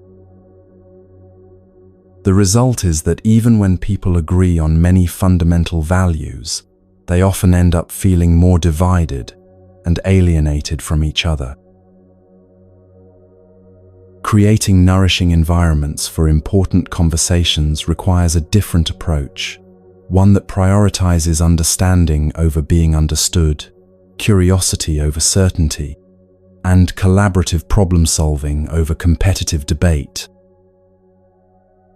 This doesn't mean abandoning your values or avoiding difficult topics. It means bringing the same quality of care and attention to how you engage with differences that you would bring to any other important practice in your life. When you can model this kind of engaged, non-reactive dialogue, you make it easier for others to do the same. People often mirror the energy they encounter in conversations. If you approach them with defensive argumentation, they're likely to become defensive in return. If you approach them with genuine curiosity about their perspective, they're more likely to become curious about yours.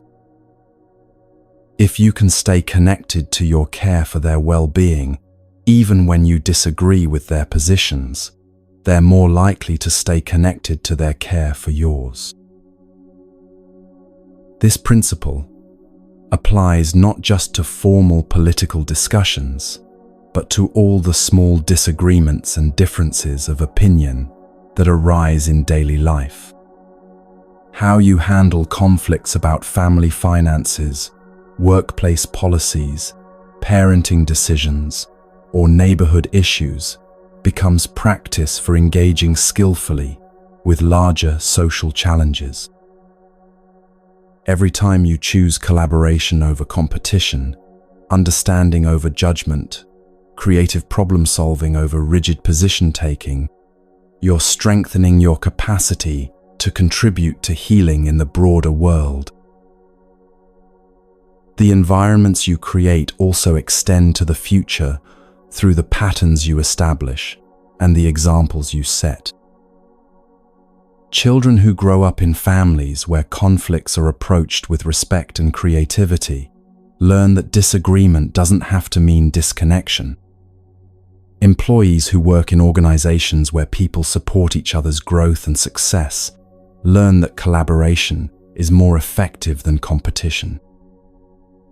Community members who participate in groups where differences are seen as resources rather than threats learn that diversity actually strengthens collective wisdom and resilience. These learned patterns then get carried forward into new relationships, new organizations, and new communities, slowly shifting the baseline expectations for how people can treat each other. This is how cultural healing happens, not through dramatic interventions, but through the gradual spread of healthier patterns of interaction from person to person, family to family, community to community. But perhaps the most fundamental environment you're responsible for creating is your own internal environment, the quality of consciousness you maintain, regardless of external circumstances. This internal environment determines how you interpret events, what possibilities you're able to see in challenging situations, and what resources you have available for responding wisely when life doesn't go according to plan. Buddhist practice offers specific tools for cultivating internal environments that support wisdom and compassion. Regular meditation creates spaces of calm and clarity in your consciousness. Mindful attention to your thoughts and emotions helps you recognize patterns before they become overwhelming. Practices of gratitude and appreciation train your mind to notice beauty and goodness even in difficult circumstances. Study of wisdom teachings provides perspectives that can help you navigate challenges with greater skillfulness. These practices aren't just beneficial for your personal well-being, they're also gifts you give to everyone whose life intersects with yours. When you've cultivated internal stability and clarity, you're more available to support others during their difficult times. When you've developed the capacity to find peace in challenging circumstances, you can help others discover that same capacity in themselves. When you've learnt to respond to problems with creativity and resourcefulness, rather than panic or despair, you inspire others to approach their challenges with similar confidence. The responsibility for creating nourishing environments ultimately comes down to this: recognizing that every moment offers you a choice about what kind of energy you're contributing to the world. You can contribute anxiety or calm, criticism or appreciation, reactivity or wisdom, disconnection or compassion. These aren't just personal choices with personal consequences. They're choices that ripple out through every relationship and community you're part of, shaping the kind of world that future generations will inherit. This might sound overwhelming, but it's actually profoundly hopeful.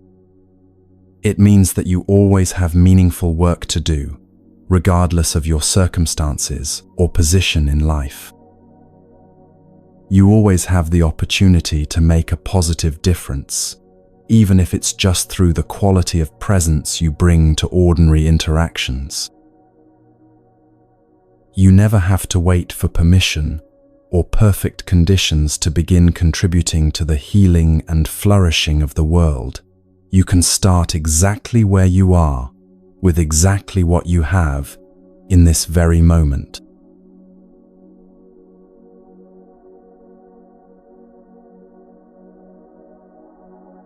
There's something our culture teaches us from the moment we can understand language that might be one of the most exhausting beliefs humans have ever adopted. It's the idea that you are never enough, exactly as you are right now. That happiness, success, peace, and worthiness all lie just beyond your current state of being, waiting for you to become smarter, prettier, more successful, more spiritual, more organized, more confident, or more of something else. This belief drives most people through their entire lives like a carrot dangling in front of a horse, always moving, always striving, never arriving. Buddhist wisdom offers something revolutionary in our achievement-obsessed world. It offers you permission to simply be. Not permission to become lazy or stop caring about growth and contribution, but permission to recognize that your fundamental worth, your capacity for peace, and your ability to contribute meaningfully to the world don't depend on constantly improving yourself or adding more accomplishments to your resume. You are enough right now to live with dignity, to love and be loved, and to make a positive difference in the lives of others. This teaching goes against everything our productivity-focused society tells us about how to live a good life. From childhood, we're trained to measure our value by our output, our grades, our achievements, our productivity, our progress toward goals. We learn to ask, "What did you accomplish today?" instead of, "How did you experience being alive today?" We celebrate people for what they do, much more than for who they are. Even in spiritual communities, there's often subtle pressure to demonstrate progress through meditation hours, retreat attendance, or mastery of teachings. But what if this entire framework is based on a misunderstanding about the nature of human flourishing? What if the constant pressure to become more, achieve more, and improve more is actually preventing you from experiencing the peace and contentment that are available right now? What if the very effort to constantly better yourself is creating the stress and dissatisfaction that you're trying to escape through self-improvement? This is where the wisdom of trees becomes particularly illuminating. Have you ever seen a tree that seemed anxious about not being tall enough? Have you ever noticed an oak tree comparing itself to a pine tree and feeling inadequate about its different shape? Have you ever seen a young sapling stressed about not producing as much oxygen as the mature trees around it? Trees simply grow at their own pace, in their own way, contributing what they can contribute at each stage of their development. A tree doesn't need to justify its existence by constantly becoming more than it is. It doesn't need to prove its worth through impressive achievements or rapid growth. It simply needs to be a tree, to sink its roots deep, to reach toward the light, to exchange carbon dioxide for oxygen, to provide shelter for birds and shade for other creatures. In doing these simple, natural things, it fulfills its purpose and contributes to the well-being of the entire ecosystem. You can live the same way. You can sink your roots deep into practices that nourish your soul, meditation, time in nature, genuine connection with others, activities that bring you joy without needing to lead anywhere productive. You can reach toward whatever brings light to your life: beauty, learning, service, creativity. You can contribute to the well-being of others simply by being present, kind, and authentic in your daily interactions. You don't need to save the world or achieve enlightenment or become perfect to live a meaningful life. This understanding is beautifully demonstrated in places like the monastery where these teachings originated. When families arrive there for retreat, many come with the same mindset they bring to everything else in their lives: the assumption that they need to accomplish something, learn something, or transform something to make their time worthwhile. They expect workshops, seminars, intensive meditation programs, or structured activities designed to produce specific outcomes. But what they find instead is something that initially feels almost disappointing. There are no swimming pools with exciting slides, no entertainment centers, no adventure courses, or team-building activities. There's no busy schedule of events designed to stimulate engagement or provide constant mental stimulation. Instead, there are quiet walking paths, simple gardens, and long stretches of unstructured time where the main activity is simply being present with yourself and the people you came with. Many visitors initially feel restless or bored in this environment. They're accustomed to constant digital stimulation, packed schedules, and the steady stream of activities that characterize most modern vacations and retreats. The absence of external entertainment forces them to confront something they've been avoiding: the simple experience of being alive, without needing to be doing anything in particular. But something remarkable happens as people adjust to this different pace.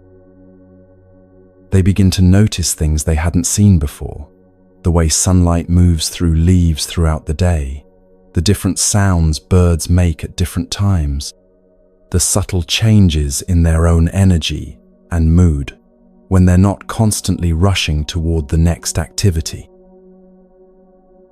They start having conversations with their family members that go deeper than logistics and daily planning.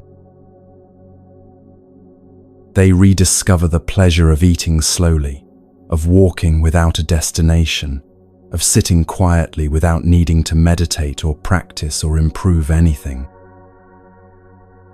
This shift from doing to being isn't always comfortable at first. Most people have become so identified with their productivity and achievements that they feel almost invisible when they're not accomplishing something. They don't know how to value themselves or their time when it's not being used to produce measurable results.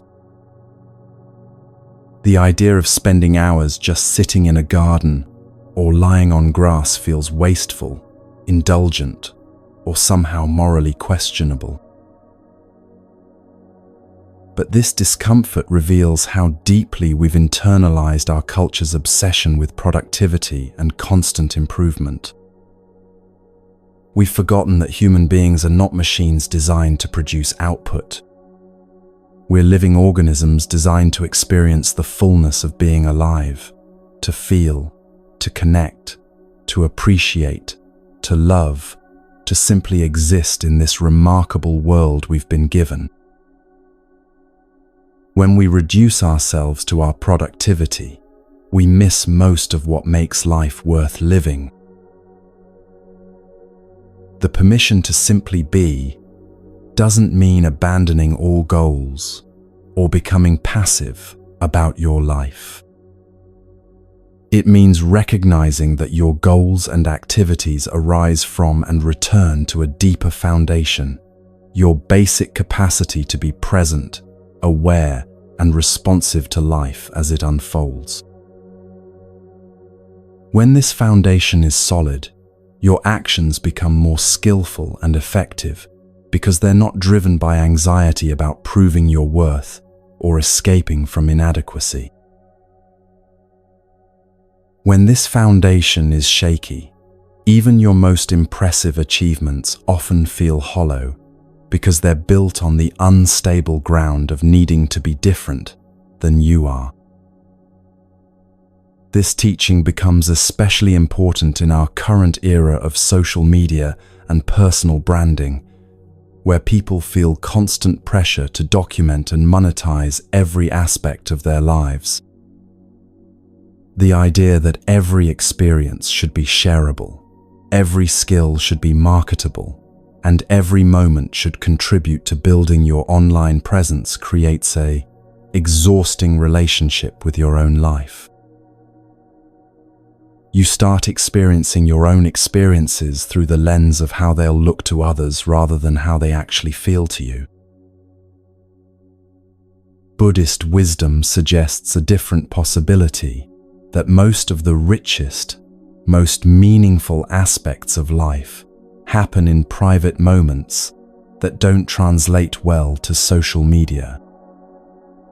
The quiet conversation with a friend where you both let down your guards. The moment of appreciation you feel watching rain fall on your window.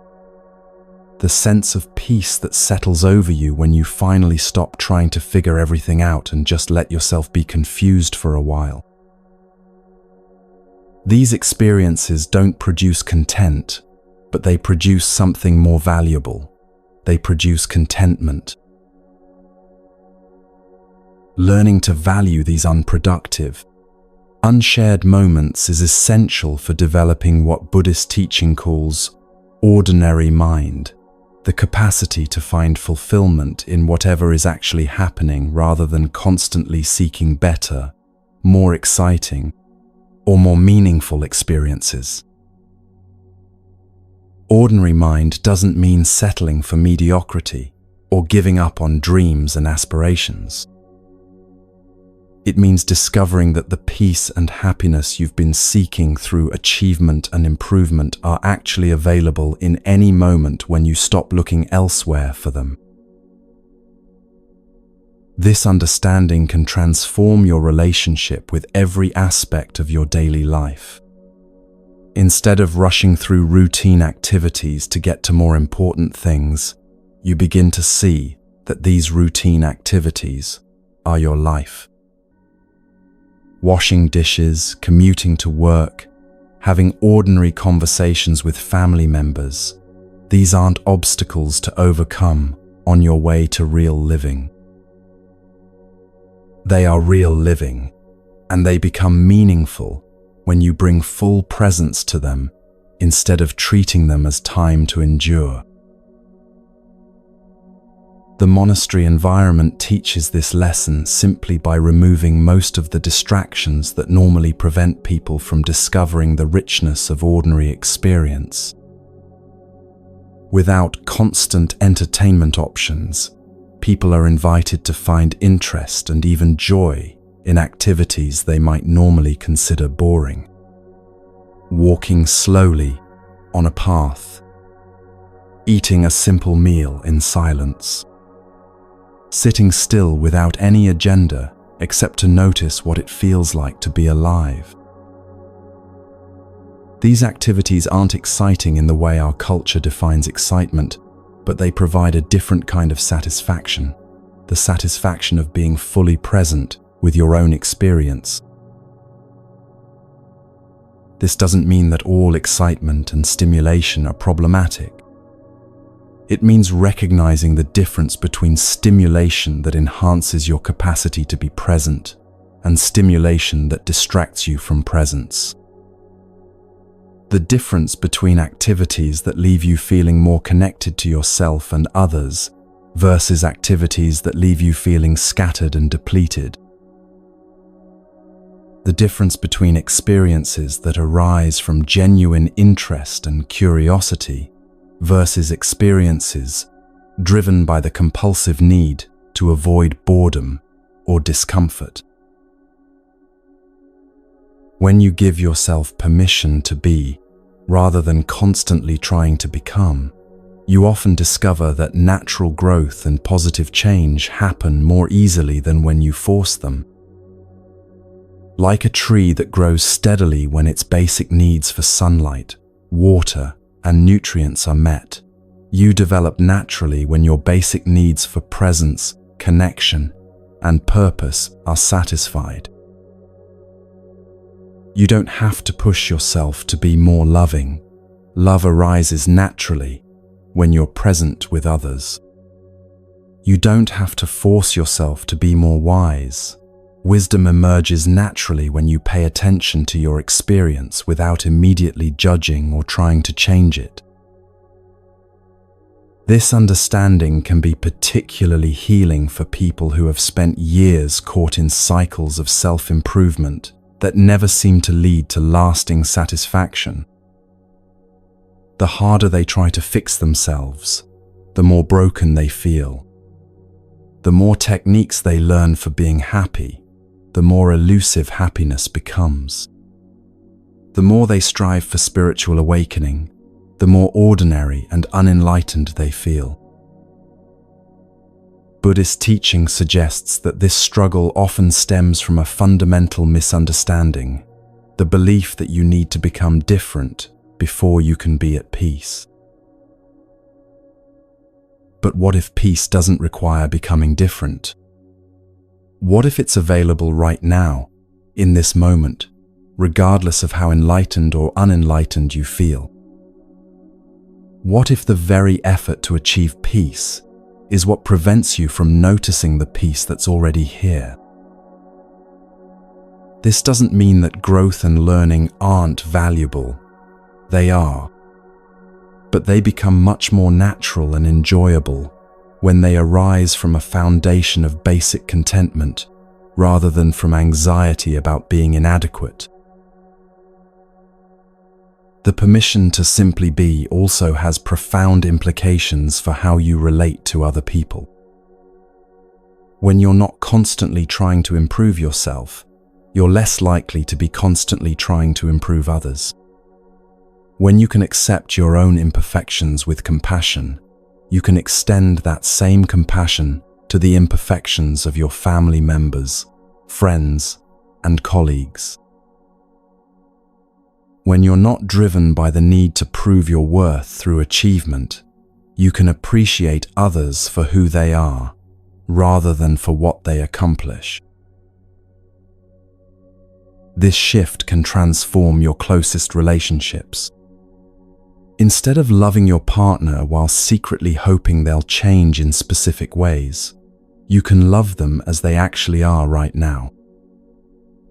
Instead of parenting from a place of anxiety about your children's future success, you can enjoy and support them as they naturally develop. Instead of friendship based on mutual improvement projects, you can have friendships based on mutual appreciation and acceptance. These changes don't happen overnight, and they don't mean becoming passive or lowering your standards for yourself and others. They mean learning to distinguish between healthy growth that emerges from love and forced change that emerges from dissatisfaction. They mean developing the wisdom to know when to encourage growth and when to simply offer presence and acceptance. The monastery environment supports this learning by creating what Buddhist teaching calls Sangha, community that reflects back your basic worth regardless of your achievements or progress. When you're surrounded by people who value presence over productivity, being over doing, authenticity over image management, you begin to internalize these values yourself. You start to believe that you're worthy of love and respect, not because of what you've accomplished, but simply because you exist. This kind of community is rare in our competitive, achievement-oriented culture. Most of the groups we belong to, workplaces, schools, social circles, even families, implicitly or explicitly rank people based on their performance, their contributions, their status, or their potential. Being part of a community that doesn't operate this way can be deeply healing, especially for people who have internalized harsh standards of self-evaluation. But you don't need to live in a monastery to begin creating this kind of supportive environment for yourself and others. You can start by noticing how often your conversations focus on achievements, problems to be solved, and goals to be reached. You can practice asking different kinds of questions. How are you enjoying your life lately? Instead of, how is work going? What brought you joy today? Instead of, what did you accomplish today? How are you feeling right now? Instead of, how are your projects progressing? These small shifts in how you relate to others can gradually create pockets of acceptance and presence in your daily life. When people sense that you're interested in them as they are rather than as they could become, they often relax into more authentic versions of themselves. When they feel seen and appreciated for their being rather than their doing, they're more likely to extend the same quality of attention to you. The permission to simply be becomes especially important during difficult periods of your life. When you're dealing with illness, loss, failure, or major transitions, the cultural pressure to bounce back quickly or turn challenges into opportunities can add unnecessary suffering to already difficult circumstances. Buddhist wisdom suggests that sometimes the most skillful thing you can do is simply be present with difficulty without trying to fix it, learn from it, or transform it into something else. This doesn't mean becoming passive in the face of problems that can be solved, or accepting harmful situations that can be changed.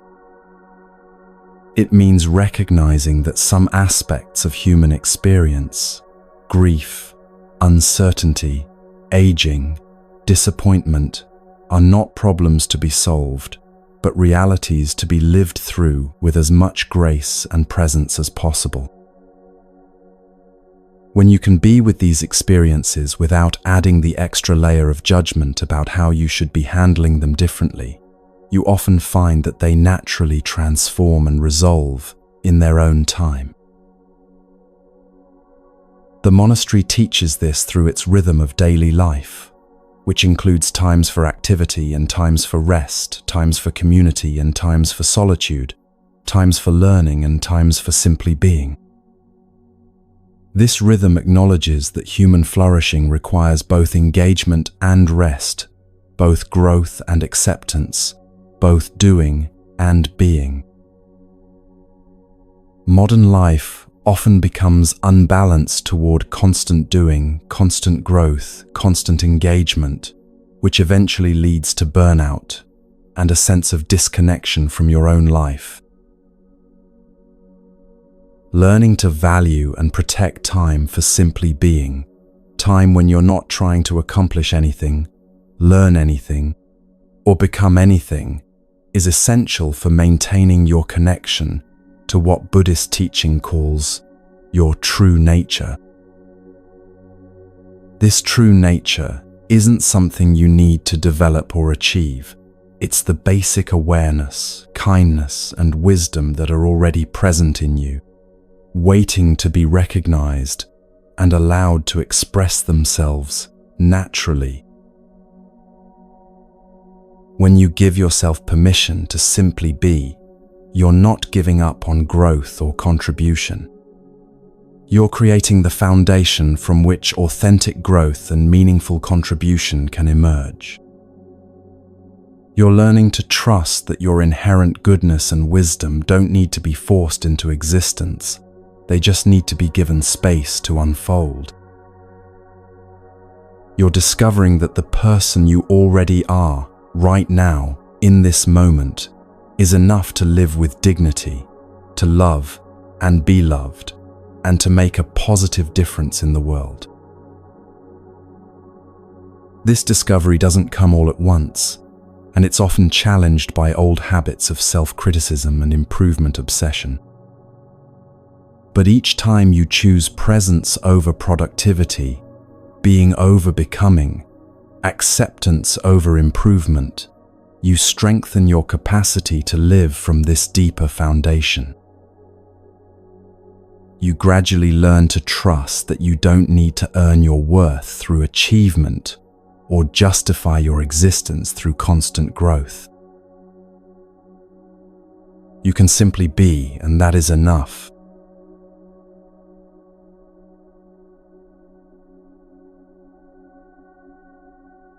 As we near the end of our journey together tonight, there's something essential I want you to understand about the path of letting go and finding peace. This isn't a path of harsh discipline or relentless self-improvement. It's not about becoming a perfect person who never feels confused, never gets reactive, and never struggles with the same old patterns. Instead, it's a path of extraordinary gentleness toward yourself, combined with the radical practice of finding joy in the simplest aspects of being alive. Most people who begin exploring Buddhist wisdom make a crucial mistake. They approach it like another self-improvement project, another way to fix what's wrong with themselves, another method for becoming the person they think they should be. They bring the same harsh, demanding energy to spiritual practice that they've been using to try to solve every other problem in their lives. When they meditate, they judge themselves for having thoughts. When they practice patience, they get angry at themselves for feeling impatient. When they try to let go, they become frustrated with themselves for still holding on. But this approach misses the very heart of what Buddhist practice is about. The practice isn't about eliminating your human imperfections or transcending your ordinary emotions and reactions. It's about developing a completely different relationship with these aspects of yourself, one based on understanding, acceptance, and gentle guidance rather than criticism, resistance, and force. You learn to treat yourself the way a loving grandmother treats a small child who is learning to walk, with infinite patience, constant encouragement, and the deep knowing that falling down is part of the process, not a sign of failure. This gentleness toward yourself isn't weakness or self-indulgence.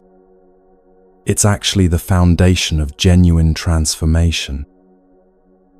When you're constantly fighting with yourself, most of your energy goes into the internal struggle rather than into actually growing and changing. When you approach your patterns and difficulties with curiosity and compassion instead of judgment and force, you create the safe internal environment where real healing can happen. Think about how you would help a good friend who came to you struggling with the same issues you're dealing with. You probably wouldn't tell them, they're terrible for having problems, or that they should have figured everything out by now. You'd likely listen with understanding, offer gentle encouragement, and remind them of their strengths and progress. You'd help them see their challenges in perspective and support them in taking small, manageable steps forward. The practice of self-compassion is simply learning to offer yourself this same quality of kindness and support. But self-compassion in Buddhist understanding goes deeper than just being nice to yourself. It includes the wisdom to recognize that suffering is part of the human experience, not a personal failure or a sign that you're doing life wrong. When you're going through difficult times, dealing with loss, facing uncertainty, struggling with old patterns, feeling overwhelmed by life's demands, the first noble truth of Buddhism reminds you that this is what it means to be human, not what it means to be defective. This understanding can be profoundly liberating. Instead of adding the extra layer of suffering that comes from thinking you shouldn't be suffering, you can meet your difficulties with the recognition that this is simply what life includes sometimes. You can be sad without thinking something is wrong with you for feeling sad. You can be anxious without judging yourself for not being more peaceful. You can be confused without believing that confusion means you're failing at life. This doesn't mean becoming passive or giving up on growth and healing. It means approaching your challenges from a place of acceptance rather than resistance, which actually makes positive change much more likely. The teacher in that French monastery understood this deeply. When he spoke to the families gathered there for summer retreat, he could see that many of them were carrying not just the ordinary stresses of daily life, but the additional burden of thinking they should be handling everything better. Parents felt guilty for getting frustrated with their children. Partners felt inadequate for having relationship conflicts. Everyone felt like they were failing at the spiritual life because they still got caught in reactive patterns. His response was to remind them that they were on a path of learning, not a test of perfection. The spiritual journey isn't about immediately becoming a calm, wise, compassionate person who never struggles. It's about gradually developing the capacity to be with whatever arises in your experience, including your own imperfections and difficulties, with increasing kindness and wisdom. Every moment of noticing that you're caught in an old pattern is actually a moment of awakening, not a moment of failure. This gentle approach becomes especially important when dealing with the deeper layers of healing that often emerge as you begin to live more consciously. As you create more space and stillness in your life, old hurts, unprocessed grief, and buried fears sometimes surface in ways that can feel overwhelming. The temptation is often to push these feelings away, distract yourself from them, or judge yourself for having them. But Buddhist wisdom suggests a different approach, learning to be present with difficult emotions without being consumed by them, like sitting by a fire that provides warmth without getting so close that you're burned. This requires developing what Buddhist psychology calls the mother mind, the capacity to hold your own pain and confusion with the same tenderness you would show to a hurt child. You don't try to fix the pain immediately or talk it out of existence. You simply offer it the safety of your presence, the comfort of your understanding, and the reassurance that you're not going anywhere. Often, this quality of gentle attention is exactly what allows old wounds to finally heal and release their grip on your life. But self-compassion is only half of what makes the spiritual path sustainable and joyful. The other half is what Buddhist teaching calls nourishing yourself with simple joys, the practice of deliberately noticing and appreciating the countless ordinary miracles that surround you every day. This isn't about forcing yourself to be positive or pretending that difficulties don't exist. It's about developing your capacity to notice beauty, goodness, and wonder even in the midst of challenging circumstances. Most people wait for big, special experiences to feel genuinely happy or grateful. They think joy comes from achieving major goals, acquiring significant possessions, or having peak experiences during vacations or celebrations. But Buddhist wisdom reveals that this approach to happiness is like trying to quench your thirst by waiting for rainstorms while ignoring the fresh water that's available in your kitchen sink every day.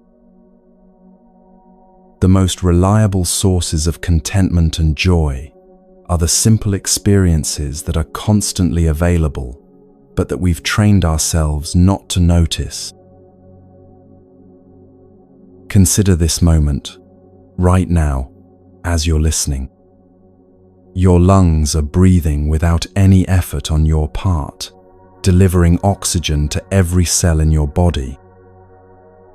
Your heart is beating steadily, circulating life through your entire system. Your eyes are able to see light and color and shape. Your ears are capturing sound waves and translating them into meaningful information.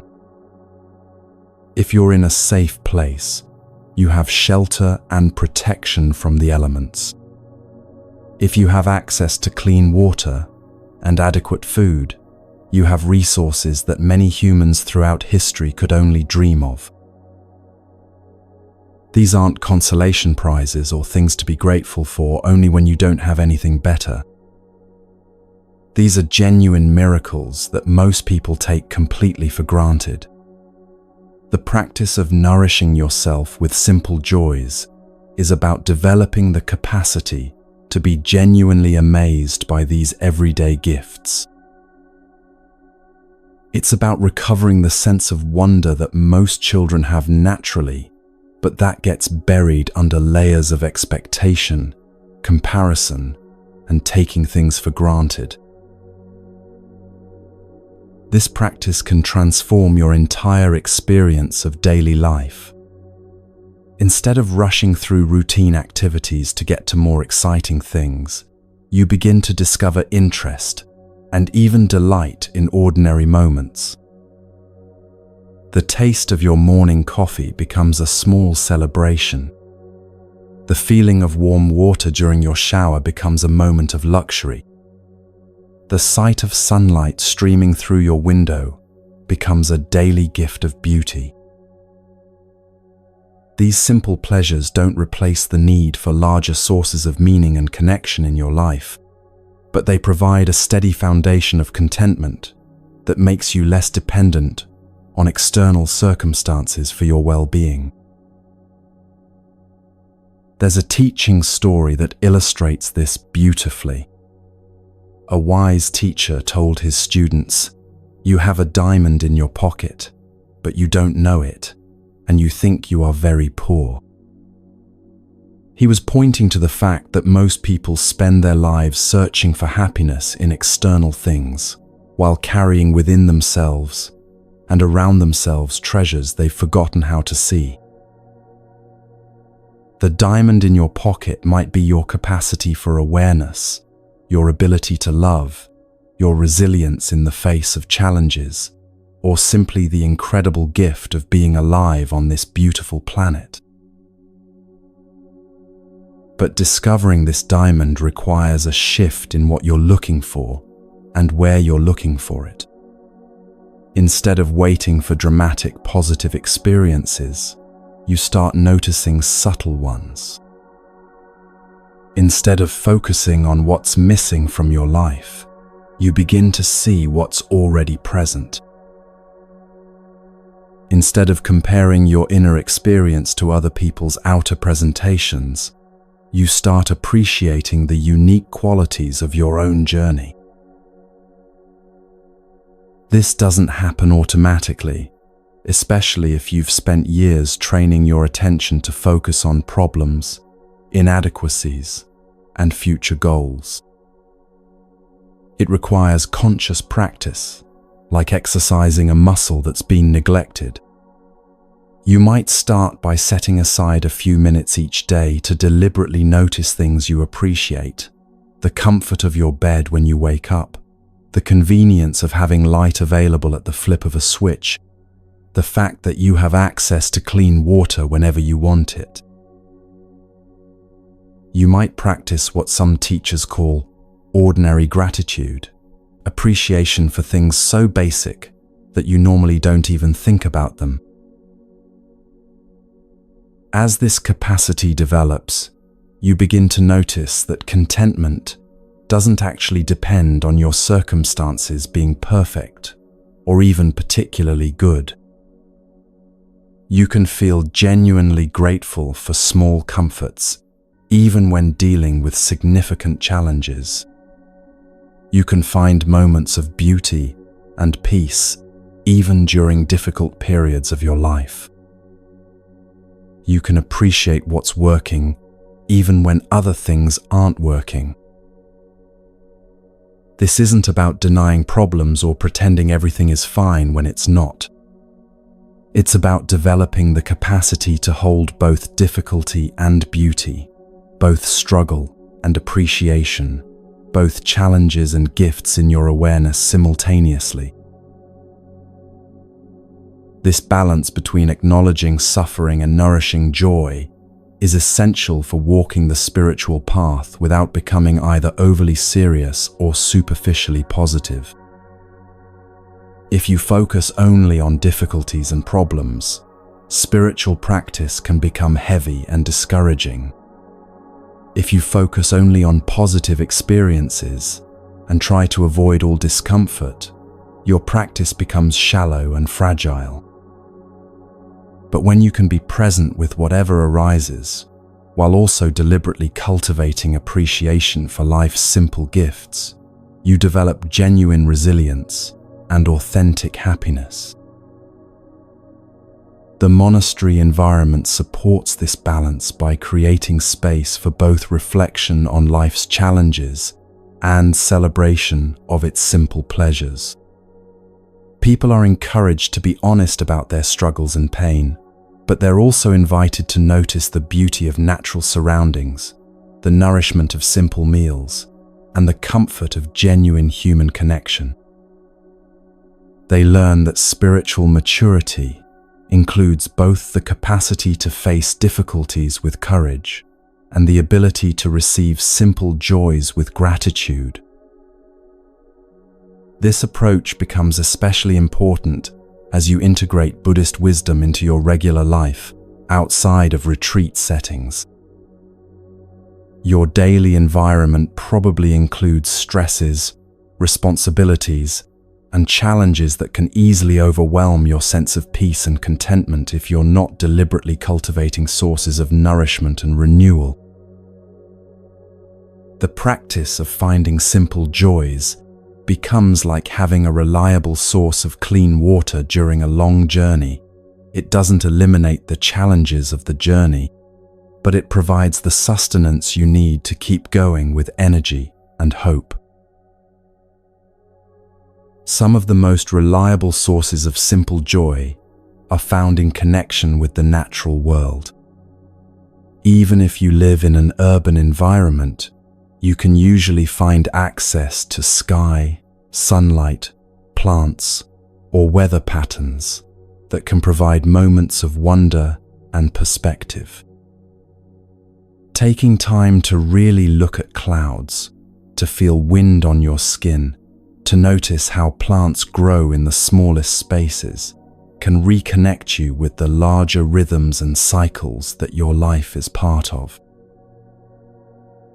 These experiences don't require any special knowledge or skill, just the willingness to pause and pay attention to what's already there. Another reliable source of simple joy is found in moments of genuine connection with other people. Not necessarily dramatic or profound interactions, but the small exchanges that happen when people are present with each other, sharing a meal, having an unhurried conversation, offering help with a practical task, or simply enjoying each other's company without needing to accomplish anything. These moments of connection remind you that you're not alone in this human experience, and that love and kindness are always available, even in small doses. The practice of nourishing yourself with simple joys also includes taking care of your physical body in ways that feel appreciative rather than demanding.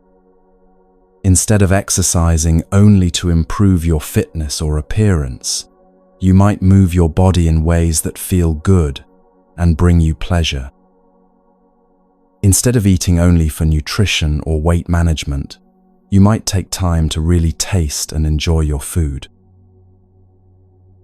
Instead of sleeping only because you have to, you might appreciate the comfort and restoration that rest provides.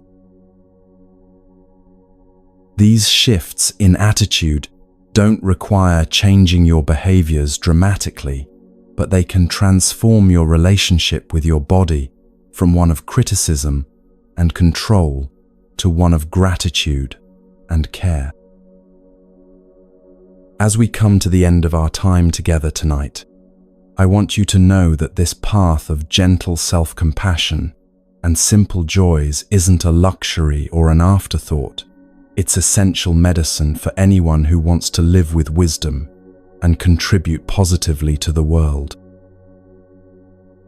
When you're harsh with yourself and focused only on what's wrong or missing in your life, you don't have much kindness or appreciation available to offer others.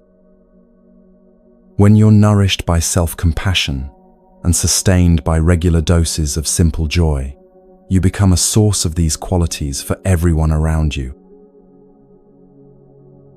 The work you're doing by listening to these teachings, by considering these practices, by experimenting with new ways of relating to yourself and your life, this work matters more than you might realize.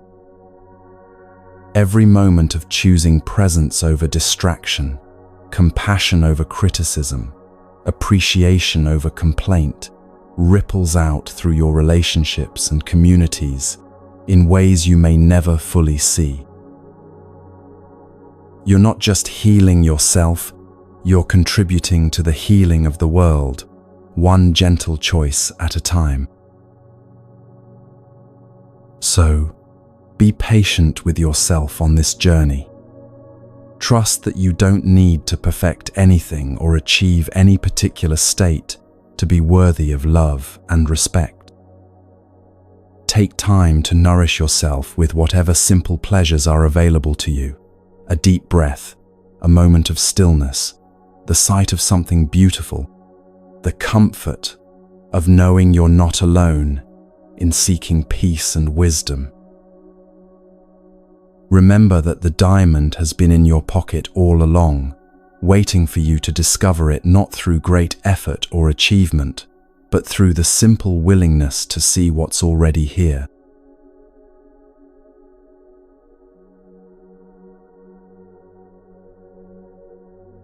As our 3 hours together draw to a close, I want to offer you something that's traditional in Buddhist practice, a blessing for your journey ahead. Not the kind of blessing that asks for special protection or miraculous intervention, but the kind that simply acknowledges the beauty and courage it takes to be human, to seek wisdom, and to choose love over fear in a world that often makes both challenging. Tonight, you've opened your heart and mind to ancient wisdom that has been offering healing and freedom to people for over 2,000 years. You've considered the possibility that peace doesn't require perfect circumstances, that happiness doesn't depend on getting everything you want, and that freedom comes not from accumulating more, but from releasing what you don't actually need. These aren't just beautiful ideas, they're practical tools that can transform how you experience every day of your life.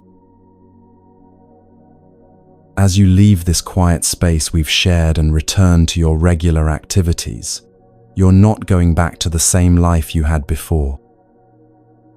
You're carrying with you a deeper understanding of how your mind works, how your environment shapes you, and how you shape your environment. You know now that every moment offers you a choice between reacting from old patterns and responding from present moment awareness. You understand that the quality of consciousness you bring to any situation is always more important than the specific details of what's happening. The path ahead isn't about becoming a perfect person who never struggles or makes mistakes. It's about becoming increasingly skilled at meeting whatever arises in your life with the same gentle presence you've been cultivating tonight. When you feel overwhelmed, you can remember to breathe and return to this moment.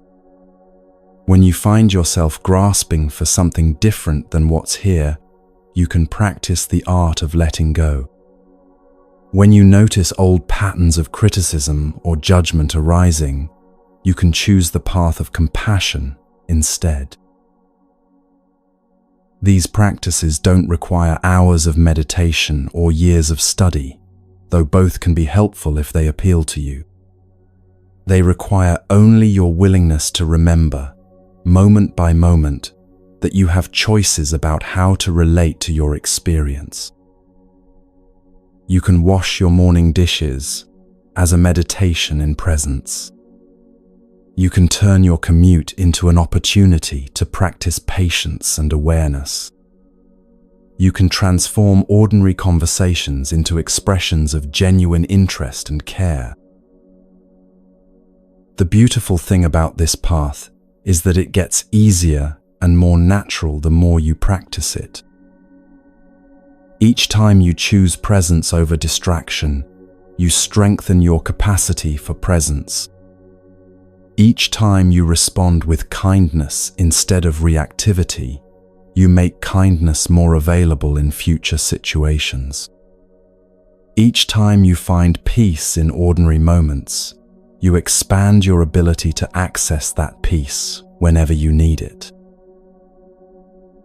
But perhaps most importantly, remember to be gentle with yourself as you integrate these teachings into your daily life. There will be days when you forget everything you've learned tonight and find yourself caught in the same old patterns of stress, judgment, and grasping. These aren't failures. They're simply opportunities to practice self-compassion and begin again. The Buddhist path isn't about eliminating all difficulties from your life. It's about developing the inner resources to meet difficulties with wisdom, grace, and an open heart. When you find yourself struggling, remember that you're not alone. Countless people throughout history have walked this same path of seeking peace in the midst of an often chaotic world. The wisdom you've touched tonight has been a source of comfort and guidance for mothers raising children, workers dealing with difficult bosses, students facing uncertainty about their futures, elderly people confronting the reality of aging and loss. You're part of a vast community of human beings who have decided that inner peace and compassionate action are worthy goals, regardless of how challenging the external circumstances might be. As you drift off to sleep tonight, or as you continue with your day, carry with you the understanding that everything you need for peace and happiness is already within you. Not as a potential that needs to be developed, but as a reality that simply needs to be recognized and allowed to express itself. Your capacity for awareness, your ability to love, your natural wisdom, these aren't achievements you need to earn. They're gifts you've always possessed, waiting patiently for you to stop looking elsewhere and discover them right where you are. May you find moments of genuine peace in your ordinary days. May you discover joy in simple pleasures that cost nothing and require no special circumstances. May you treat yourself with the same kindness you would offer to a dear friend who is learning and growing. May you remember that your life has meaning and value not because of what you accomplish, but simply because you are here, breathing, aware, capable of love and wonder. May the understanding you've gained tonight ripen naturally into greater compassion for yourself and all the people whose lives intersect with yours. May you become a source of calm in chaotic situations, understanding in conflicts, and hope in times of discouragement.